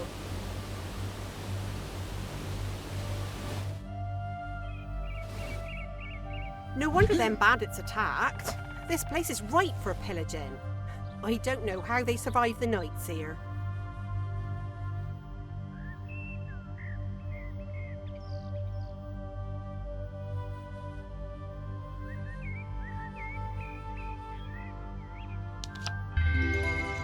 You don't get. Still, he also used to say a turd in the hand keeps the fingers warm, so it's best to ignore what he says most of the time. Except, I reckon he's right about the asking.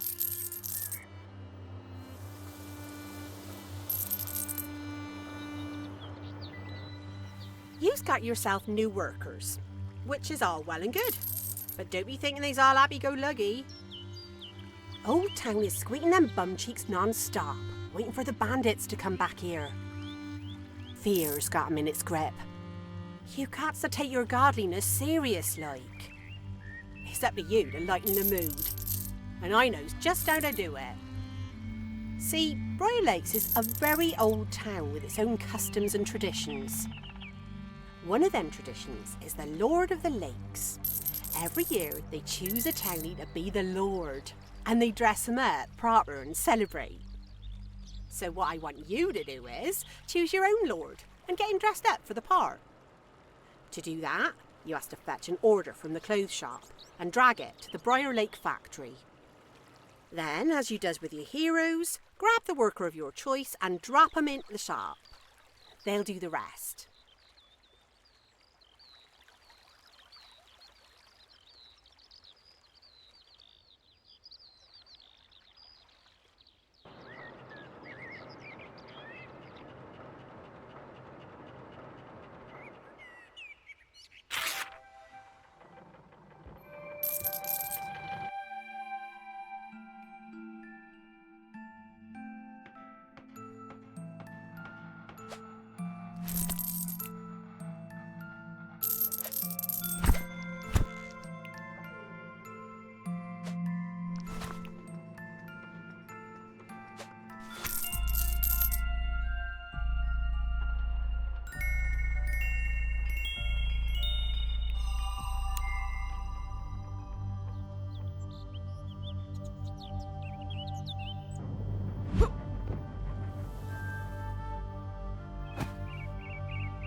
And now you know how to improve the start-to-real sensibility of everyone in your employment. One more string to your bone, eh? I'm sure there was something we was meant to be doing here. Oh yeah, them pirates on the beach. Did we promise them some cloth once we was through the cave? Don't know what folk is like where you is from, but round here, when we makes a promise, we keeps it.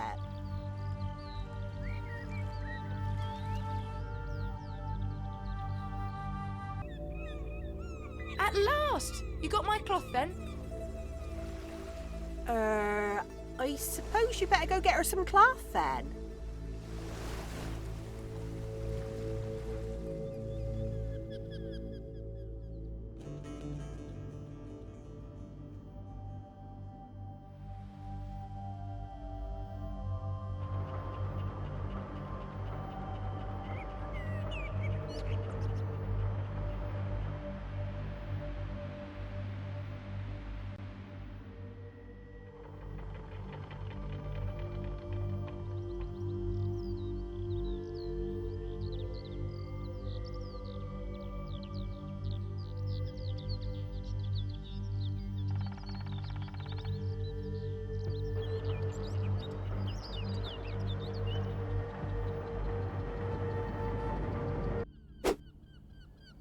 You are an absolute star! Do you know that? This'll have us in the breeze in no time.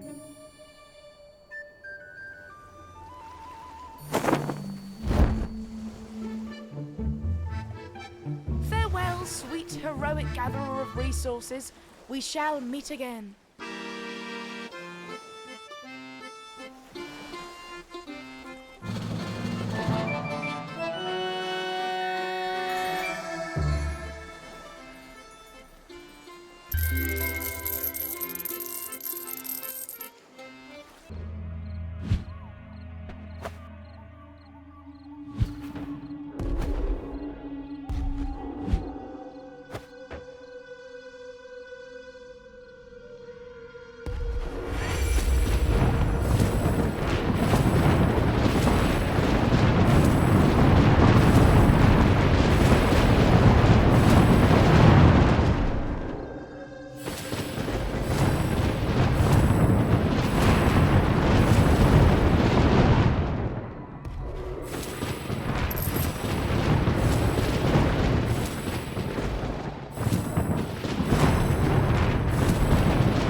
The soul that wanders has a new place to dwell.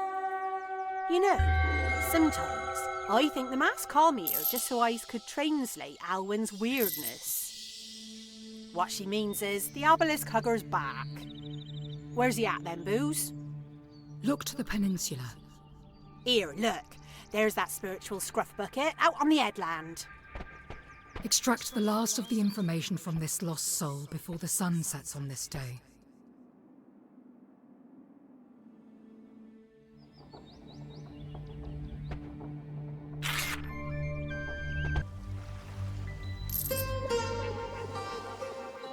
Hey man, you hear that? That's an igneous incantation, man. These stones chant a simple melody. Listen to their song, then repeat it back to them. It will open the doors of your perception. Just give it a try. But beware, my bold apprentice. One bomb note and your doors will close.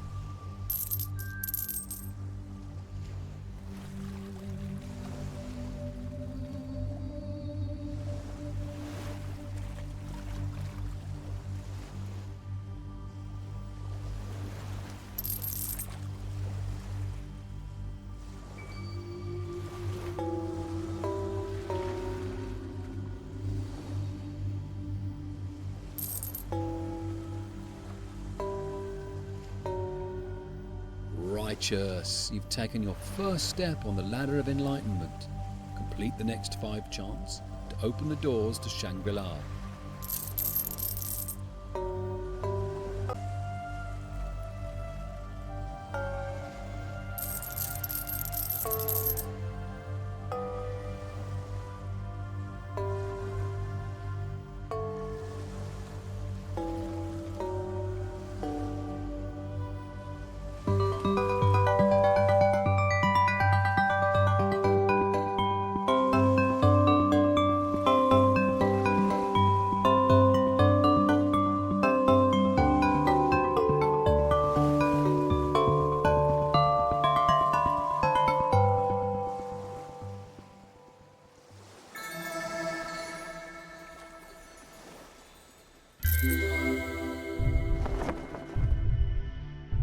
Right, yeah, the book.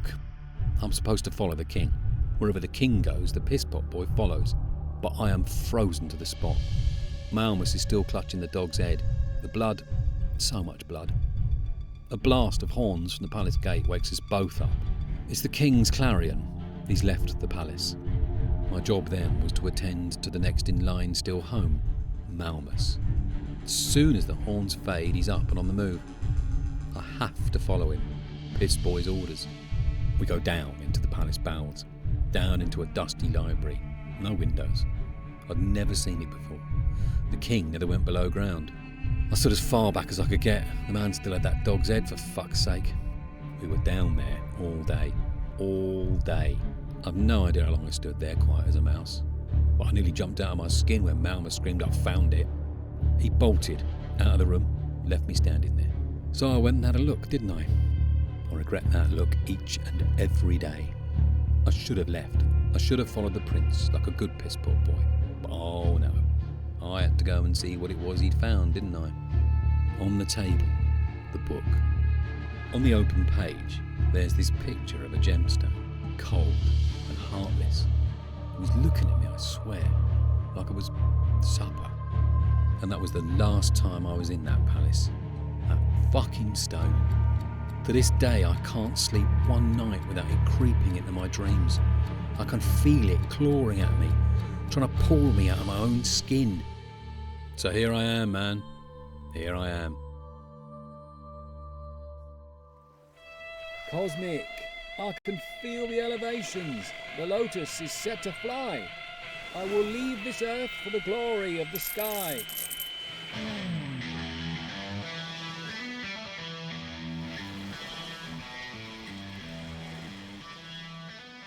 There is no more doubt. Prince Malmus and the Orcan stone. They are as one. Hang on, no. This half-baked soap dodger ain't said nothing about Malmus actually finding the stone, unless you count seeing the thing in a book as finding it. How were you called to the order, Baldi? Well, I was throwing a stick up a conker tree one day when I heard this voice telling me I ought to hot-foot it over to Oakridge. And you, Oswald? The mask called me to its side. All right, I get it.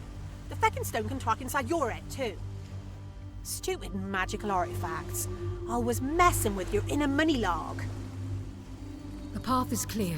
Find the stone, find the prince. Oh, sure. Easy bag and peasy. Hang on a minute. That explorer in the cave. He was looking for some treasure more valuable than all the world's gold. Reckon a magical stone that can talk inside your head's worth a few bob. It pains me to say it, but the muck spout may just have it. Find the map, find the stone.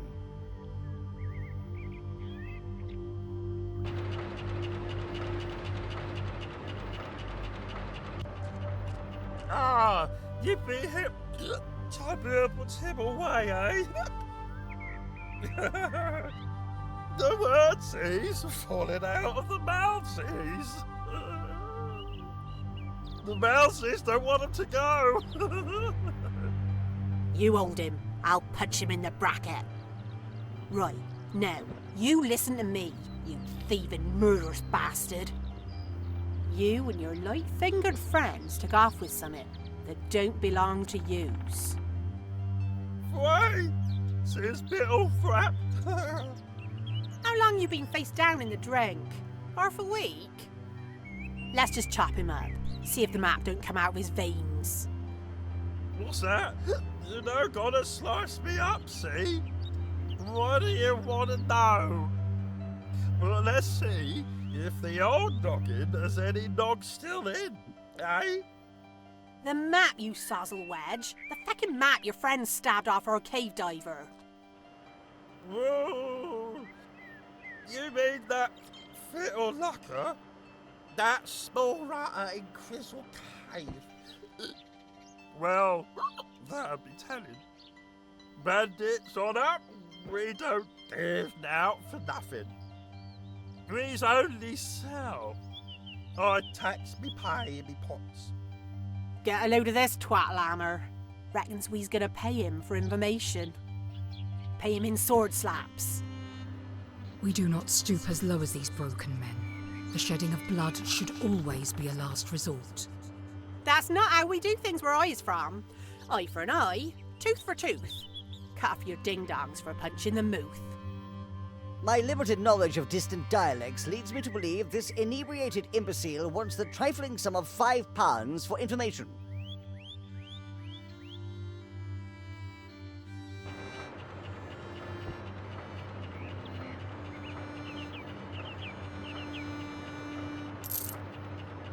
My gift to you? The adventurer's life's work was in search of the Orcan stone. This map will lead us straight to it. I have marked the location.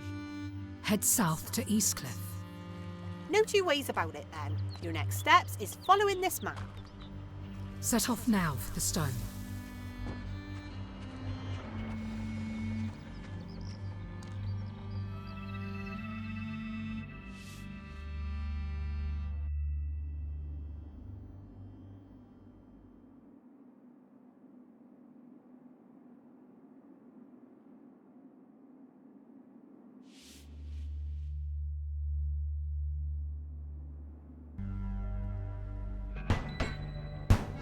Hi there, stranger.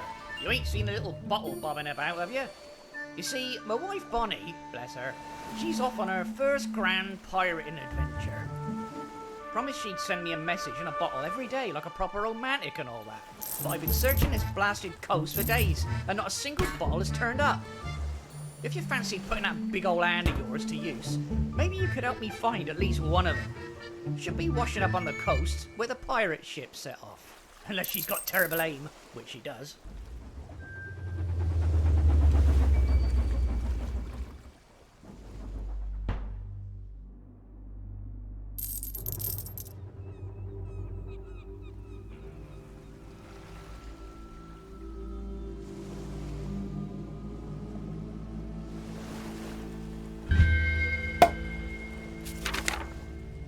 I put this note in here because I crashed my rowboat into a clipper and everyone was watching me.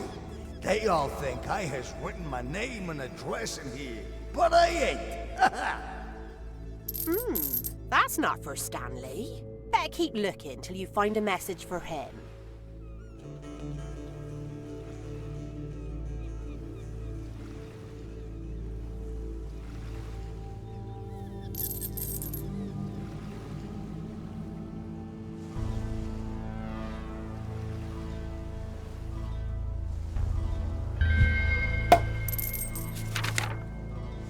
Help! I am stranded on a deserted island. By my calculations, it's 200 miles nothing by northwest of Albion. Send ships. I don't want to die.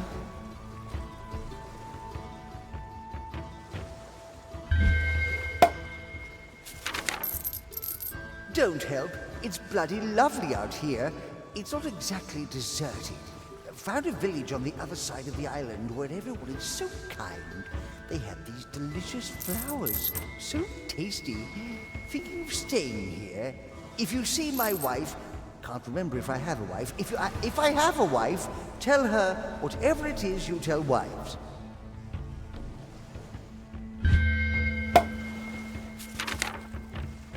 Whoever keeps fucking chucking these fucking bottles in the fucking sea, if I fucking find you, I'm gonna sling your sorry ass right into the fucking rocks!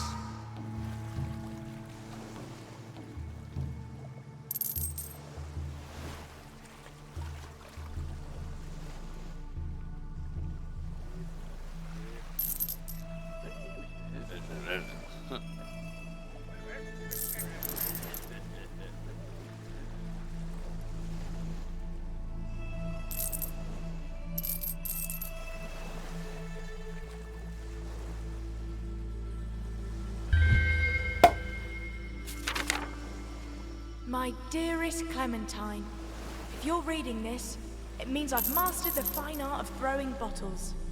Tell me you miss me, my love. Tell me you haven't run off with that barmaid from Bristol. I know how she looks at you, like you're the butter to melt on her mash. Life at sea is grand. Better than listening to him prattle on about cabbage varieties. Anyhow, I told him I was going pirating, just left out the part where I wasn't coming back. I'll write again soon, unless the ship sinks, in which case, assume I died doing something dramatic. All my love, and half my cruise, your one and only Captain Bonnie Buckles. P.S. If he finds this first, oops. Oh dear. Don't reckon that was the sort of letter Stanley was hoping for. Still, can't be leaving him hanging on tenterhooks. Better get this back to him.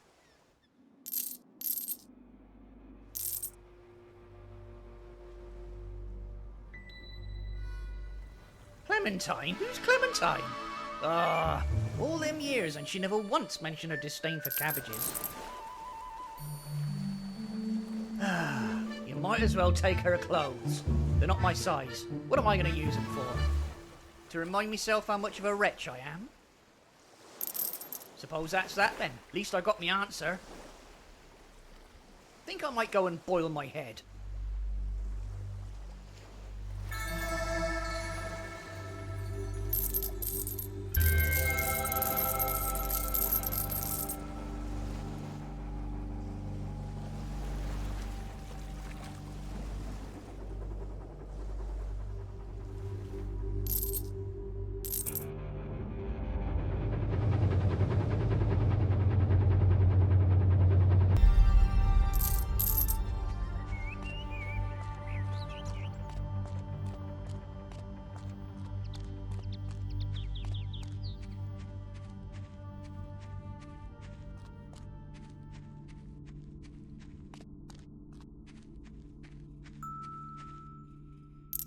Did Spoggy send you down here to give us hand? It's these bloody wasps, giving us hell. Little blighters scare the buttocks off me. See them nests tucked up in branches? Soon as I take a swim, them bastards are out. What I need is someone who don't scare so easily. You look like you've seen a few scraps in your time. Think you could wipe out all these jaspers? Tell you what, you see them all off, and I'll see you're taken care of. You know what I mean?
Oh, my giddy aunt, you've only gone and done it. I bloody love you, I do.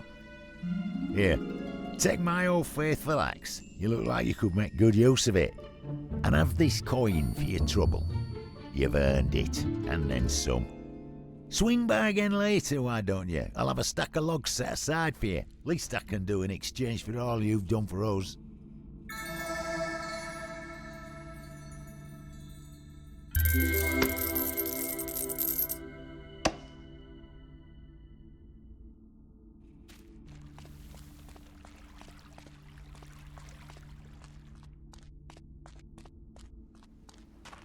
Would you look at the size of them knockers?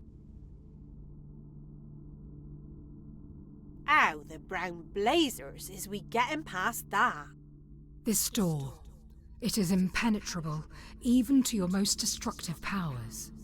The magic that built this is ancient and puissant. It's what, you say? If we cannot get to Melmus, then we shall have to draw him out. Cricket, return to the Arcadium. Find an answer to our problems and report to me as soon as you have one. As you wish. I shall report my findings in the morning.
dawned, a new path to your destiny reveals itself.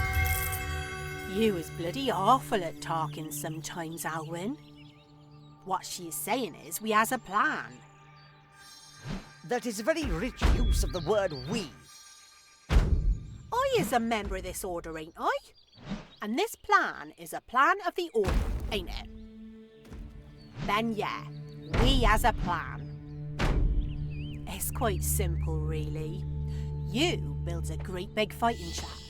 Your big bad Prince Maggots'll come out and see what all the fuss is about. You should fix the beacon in Eastcliff first before attempting to follow through on my plan.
All you needs to know right now is you've to build a ruddy great big fighting space and get your hand dirty fighting anyone who wants some.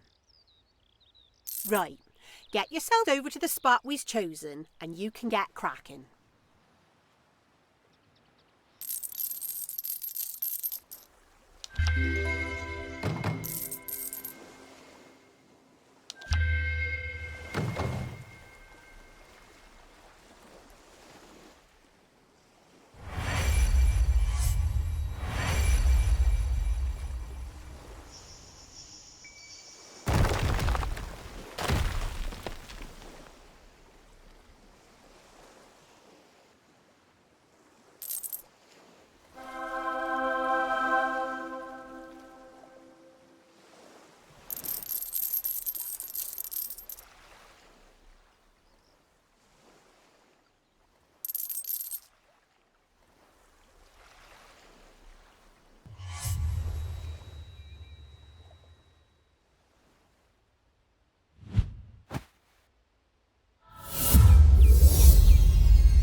This is a little bit bigger than your usual constrictions. You's got to make this thing impressive enough to get a crowned hobnobber in. That Prince Malmus won't come out to play at any old combat arena. What you need is an arena big enough for 100 spectators. Yes? Quite.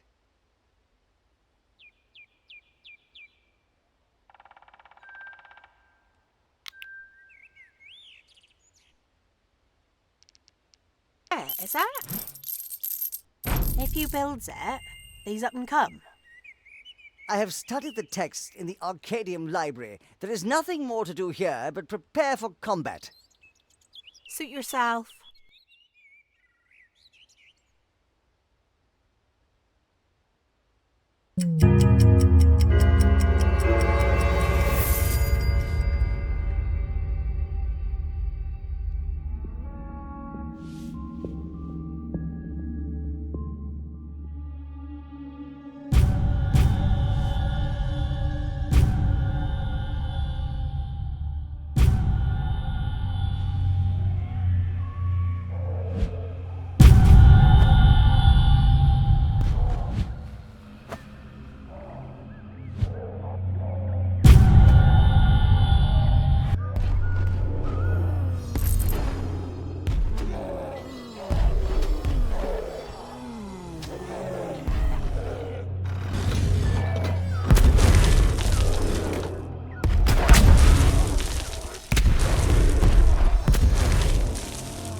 Birds are chirping and the dead ain't walking. It's over.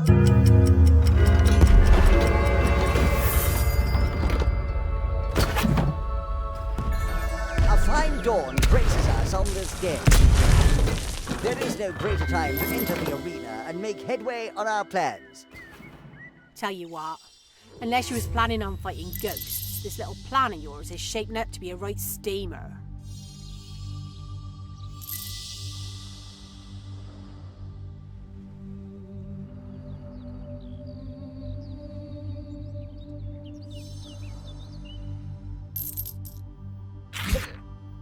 Job, cotton farmer. Job, water carrier. Job, cotton miller.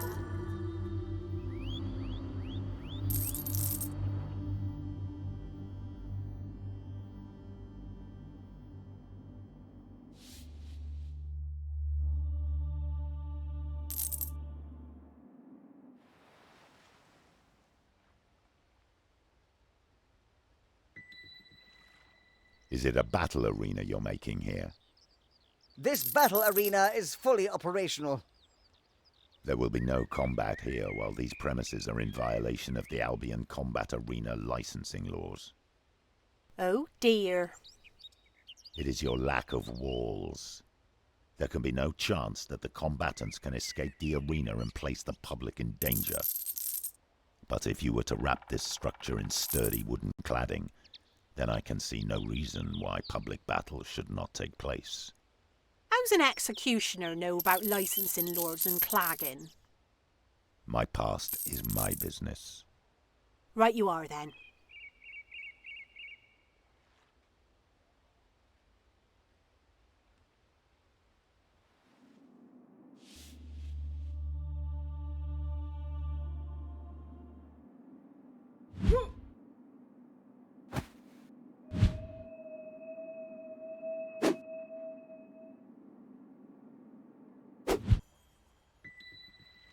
You can stop gathering timber now.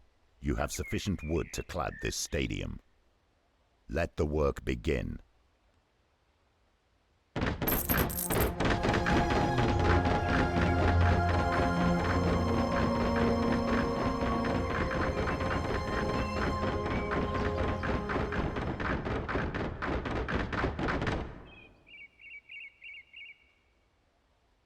Your stadium is ready. Might I inquire, where are you sourcing your combatants? What do you mean, sourcing? Your fighters. Where are you getting your fighters? Well, cricket? Those who wish to prove themselves will flock to our doors post-haste. If only that were true. For a small fee, I can furnish you with enemies of all calibers, and I can keep order in the pits. For a small fee. Better be bloody small and all. Return tomorrow. There will be willing victims, and I shall spread the word that we have blood sports here.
Frying pan into the combat arena shaped fire.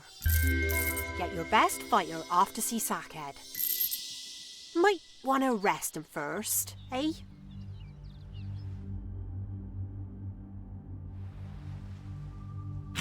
Job cotton miller.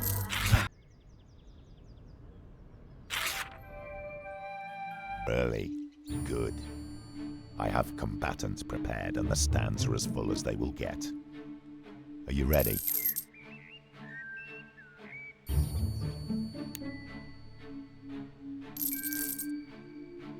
Yeah, not bad for a novice there, mate.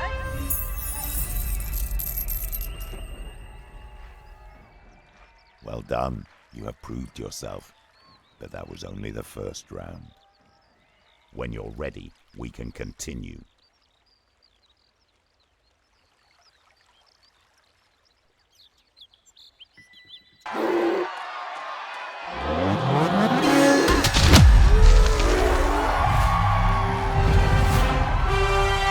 Whoa, finished with a flourish there. Some fine fighting skills on display today.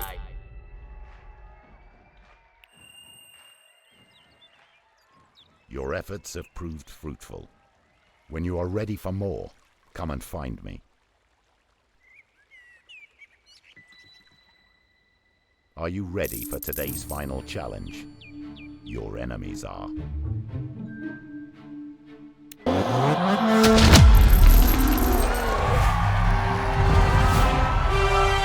Oh, I do so love to see the undead getting smashed to pieces.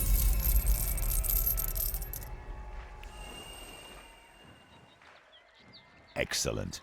You have defeated all 3 rounds. There will be no more tournaments today. The villainous Malmus does not attend our illustrious event. You want royalty to attend? Then you need fighters of renown and an arena that is celebrated across all Albion. And for all Albion to speak of you, your combat must be worthy of their ardor. There is no shortcut to fame in this game. Return tomorrow. I shall have better enemies for you. Do not fret. You did well. The meager crowds we saw today will spread the word.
Mouth if you...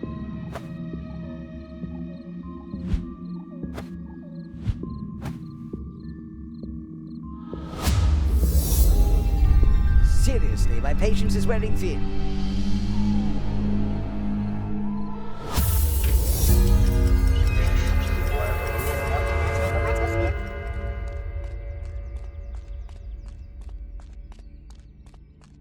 Help! I can't get out!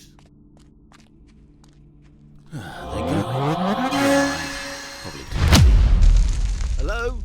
I can hear footsteps. Oh, thank heavens, I'm saved. Going to get help? Good idea. I'll wait here then. Oh, me aching plums. That bastard salesman's done a bloody runner. I told you what would happen if you gave that worm-tongue any money. Where's old Bane? Come here, boy. Have a sniff of this. That's his card, see?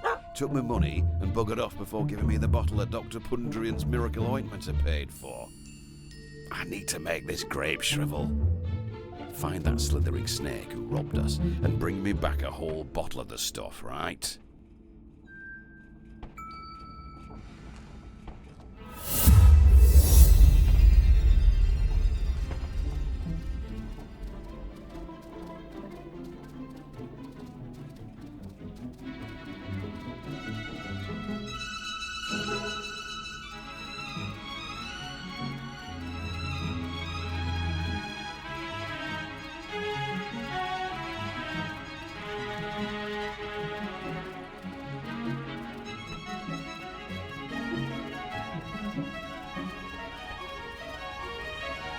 York has done a runner.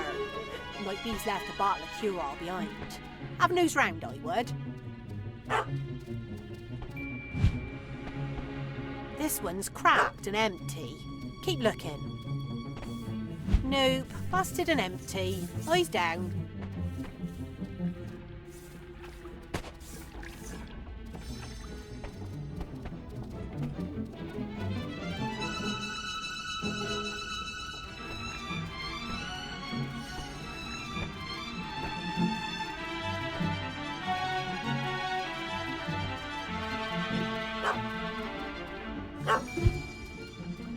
What a load of udders. This one's empty too.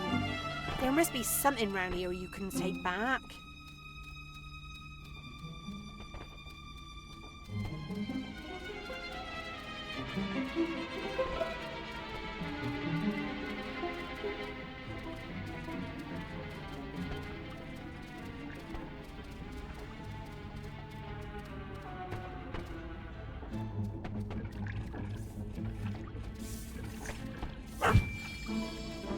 Mud in your eye and a beefcake pie. You found one. Take it back to the old farm before he does something drastic.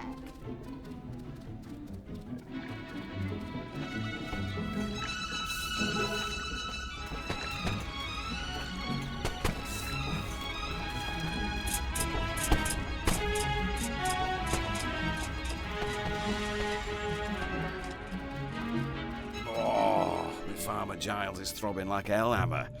Bane, you are a lifesaver. Give it here, quick. You're not going to rub that on your body, Bulger, are you? That salesman told me it was for lumbago. He told Sam in the mill it was for toothache, and old Bill Turner got told to drip it into his eyes for blindness. Shut up, woman, and help me get these trousers down. You take them trousers.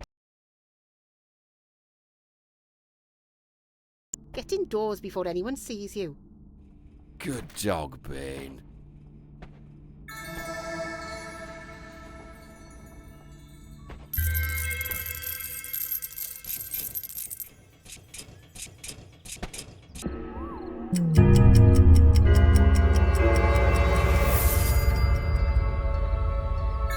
Another day, another bloodbath. This plan. I don't remember anyone mentioning the amount of hacking and hitting and baying for blood there'd be. Still, if it ends with that Malmus's head on a pole, don't suppose it matters much.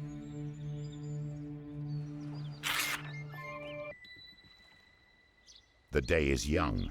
The arena is prepared. Today, your god hand will enter the fray.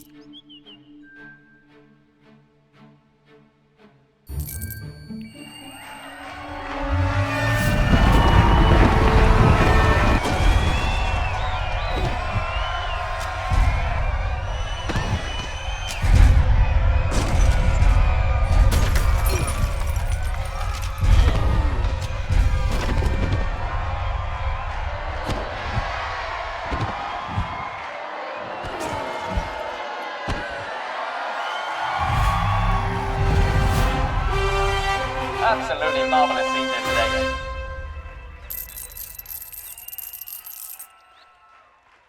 A worthy win. I will keep the meat bags warm for your return. There are no undead left to defeat today. That was some of the finest combat I've seen, and I've worked in arenas the length and breadth of this nation. Tomorrow, if you defeat all comers, your arena's status will be cemented as one of the great stadiums of our time.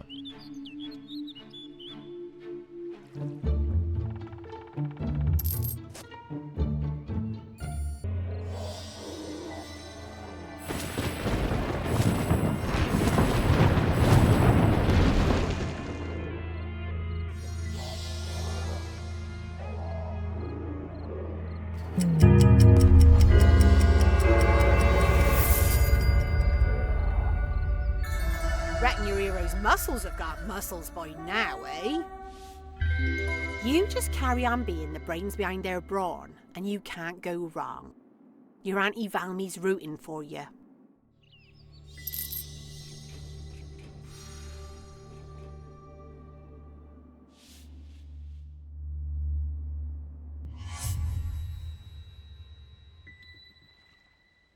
A new day brings new enemies. The crowds grow, as does your reputation. Today, you will fight with both hero and hand. Are you ready?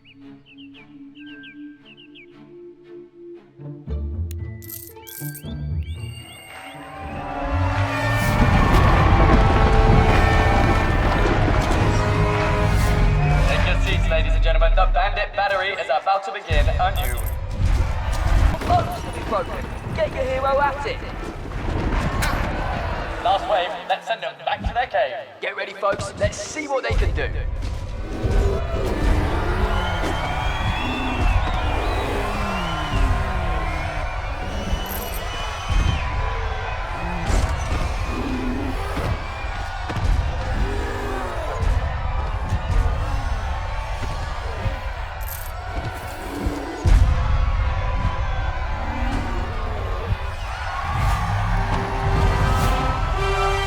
We'll make a champion of you yet. You mark my words. You are an artist in the field of combat. Come tomorrow, we will see if you are a master. I take my sack off to you. That was a display of warmongering beyond any I have ever witnessed. I have sent word to the palace of your fighter's prowess, extending our invitation to attend as guests of honor.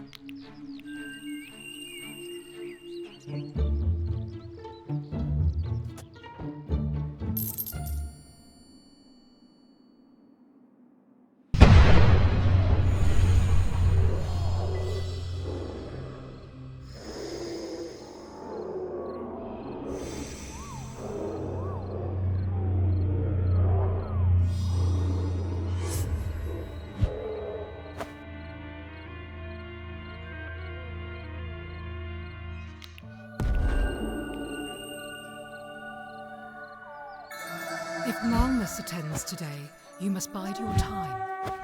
Word will have reached all corners of the Kingdom of the Hand. Malmus, if the stone has tutored him, will know only too well what this means. We must not let him know our intentions, nor even that we are aware of him, beyond his royal status. You must defeat every enemy in the circle before turning your attention to the prince. Once you have slain your last enemy, only then should you unleash your power on him. Strike quickly with lightning. Focus all of its force upon Malmus.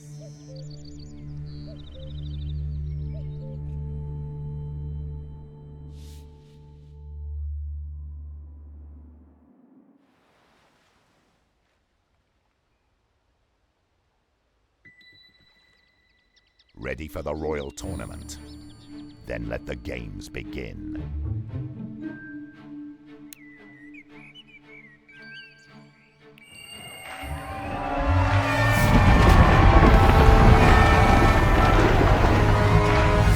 Eyes on the prize today. It's the royal tournament. This is where legends are born.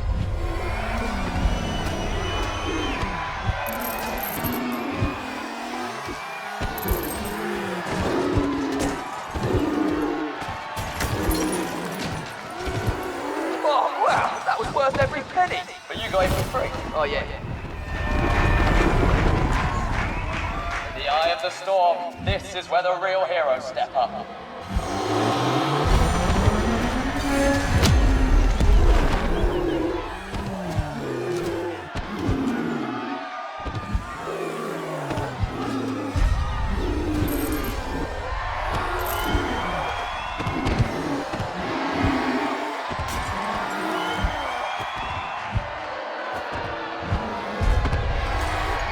To me, despite what everyone else says.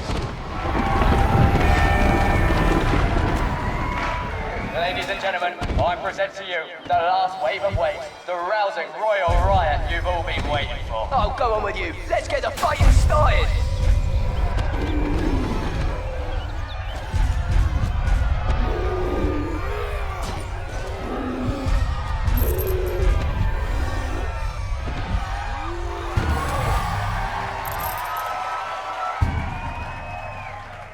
The prince is in the royal box. Strike now.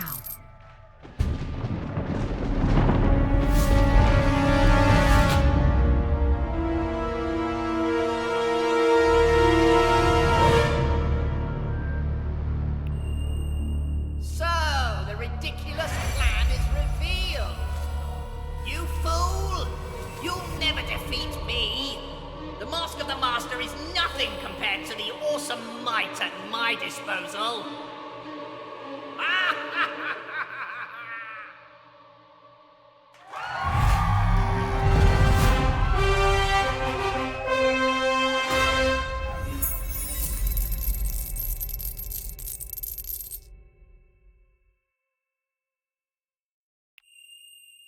Remarkable. He simply batted that lightning away. An astonishing ability, creating some sort of defensive magical field around himself. We are too far behind. The stone's power has grown beyond the masks. There is much to do before you can face him again. Time is running out.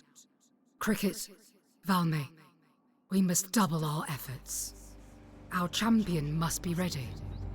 The prince is in the royal box. Garrick the Scourge. The Bandit King. Now what's a thieving lion, murdering, double-crossing scumbag like that doing rubbing soldiers with a prince of the realm?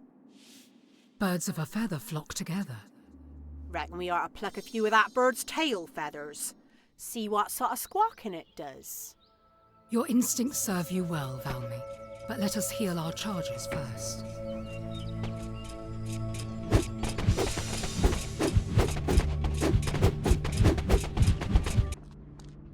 All right, stop right there, meatbag.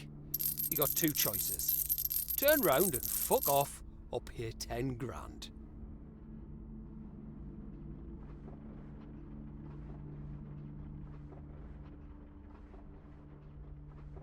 Pleasure doing business to you.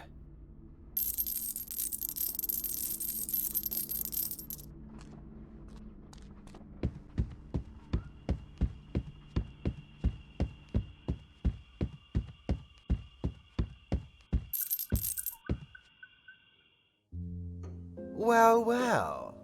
Look what we have here. Absolutely fascinating to be face to face with the mark who paid, in cash, for this chance to stand where you're standing. Oh, let's just dispense with the pretenses. I really don't have the time for all this play acting. You've not come here just to look at me and my finery. No.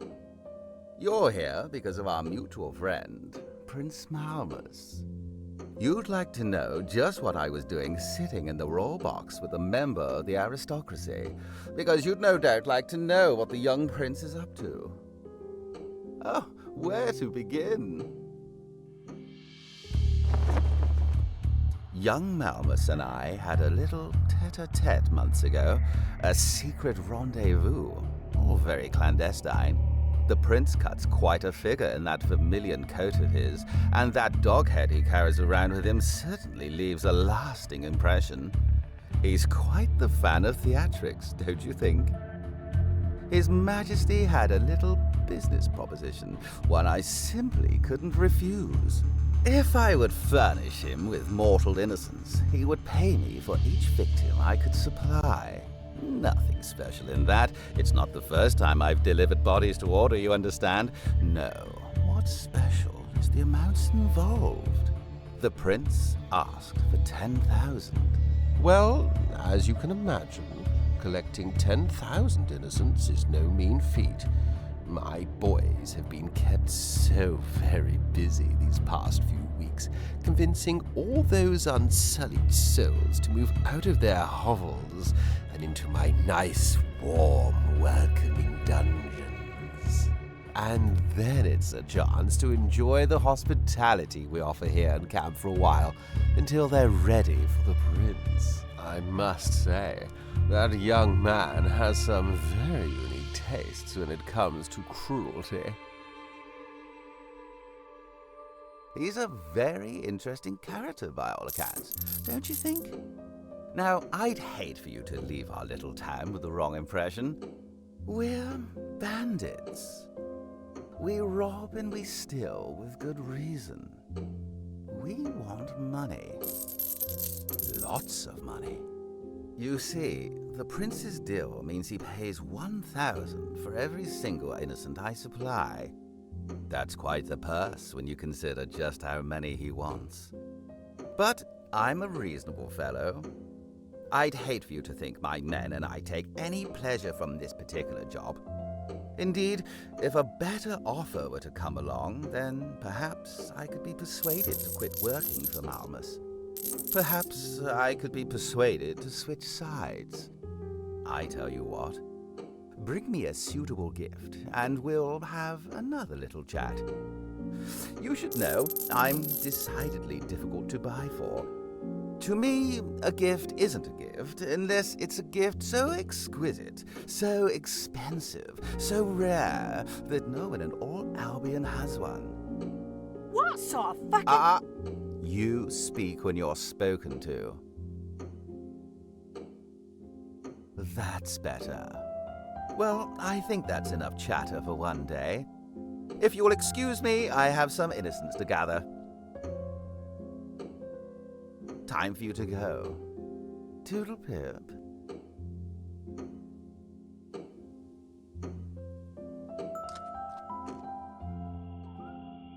That bastard bandit. Someone should do something about him. You will do nothing. You understand me, Velmy? Nothing.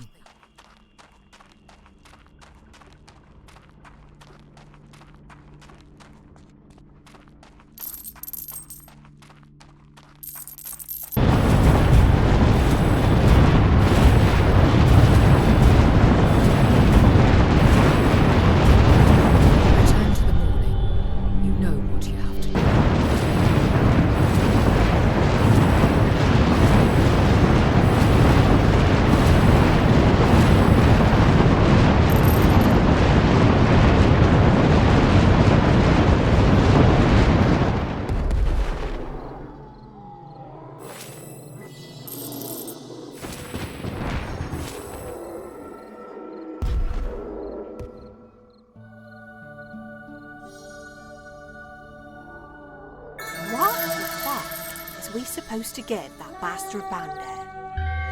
Feckin' exquisite and rare gift no one else has. If no one else has got one, then it don't feckin' exist.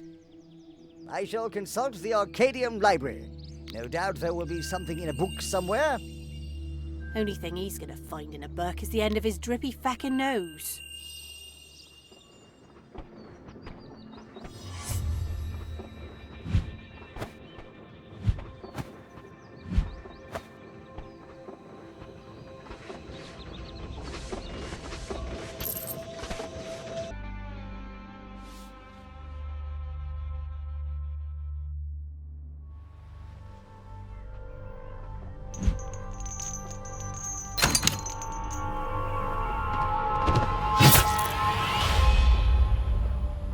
What the F to the fucking K just happened?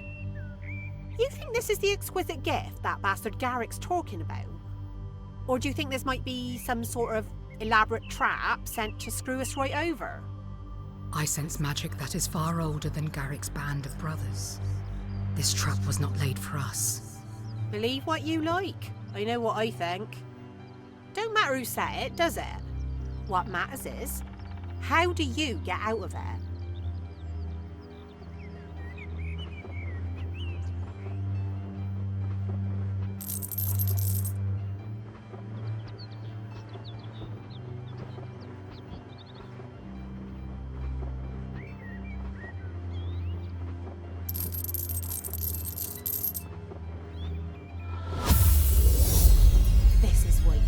Chosen, eh?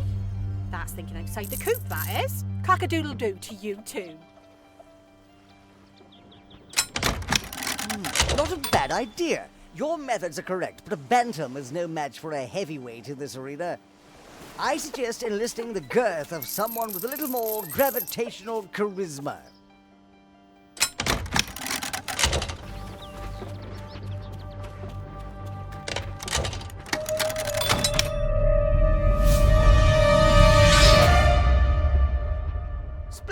You're free of that contraption. Such a shame it was a trap and not a never-before-seen magical artifact. You'll wear that scar with pride, I'll wager. Something to tell the grand hands about, eh? Back to square bleeding one now, ain't we? No gift and no ideas. I shall return to the library. There's a section on the lost crown of King Faust, a golden headpiece encrusted with gemstones that went missing 400 years ago. Perhaps I may find a clue to its whereabouts contained within. Yeah, sure. Go ask a book if it's seen a hat that got lost 400 years ago. Genius idea.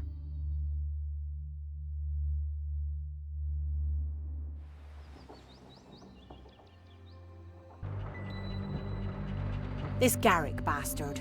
I don't like him. Snatching innocence is wrong. Proper wrong. We ought to be doing something about him, ain't we? And another thing. I swear he set you up for that trap. Bastard's trying to kill us off on the sly, ain't he? I have a mind to put him over my knee and slap his buttocks till he is redder than a ruby. I know Alwyn won't like it, but I's not going to stand by and let this bastard get away with it. I'm going to go up that there bandit camp, and I is going to teach this arsehole a lesson he won't forget.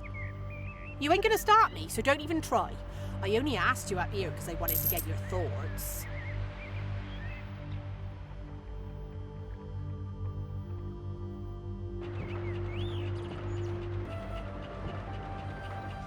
Right then, it's settled. I'll get off. Won't be longer than a day, I reckon. She is right. I do not approve. I have a bad feeling about this.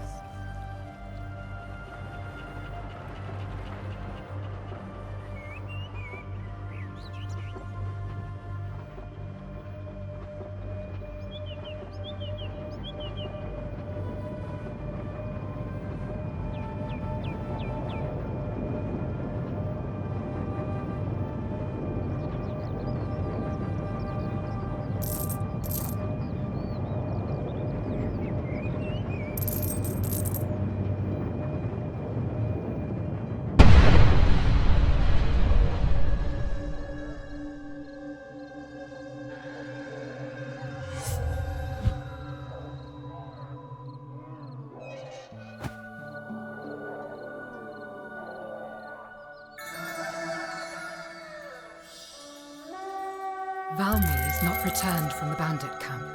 I fear for her safety. It was foolish to let her go alone. Take control of the hero and pay Garrick a visit. Bring Valmy home.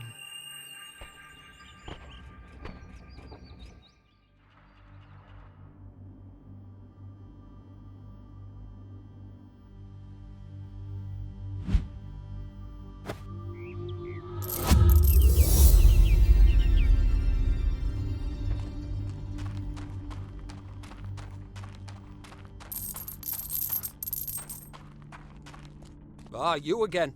You know the deal. Put 10 grand in me hand, or take a hike.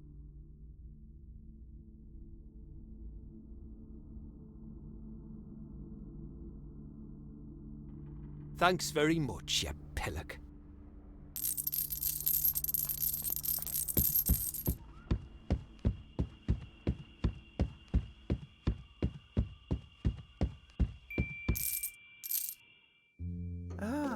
The intrepid explorer is back. Thank you so kindly for my gift. It's absolutely exquisite and clearly a one-off. We'll take her, despite her obvious lack of innocence. Get your feckin' filthy mitts off my happy place. Yes, if I had a choice, I'd keep her as a rarity.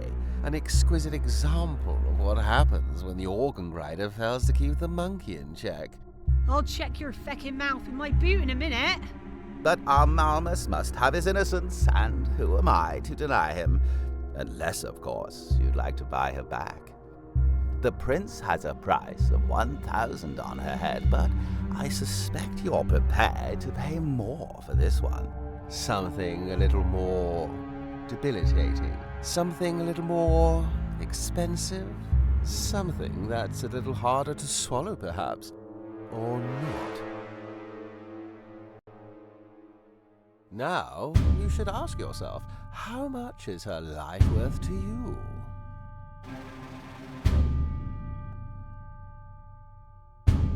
Stop!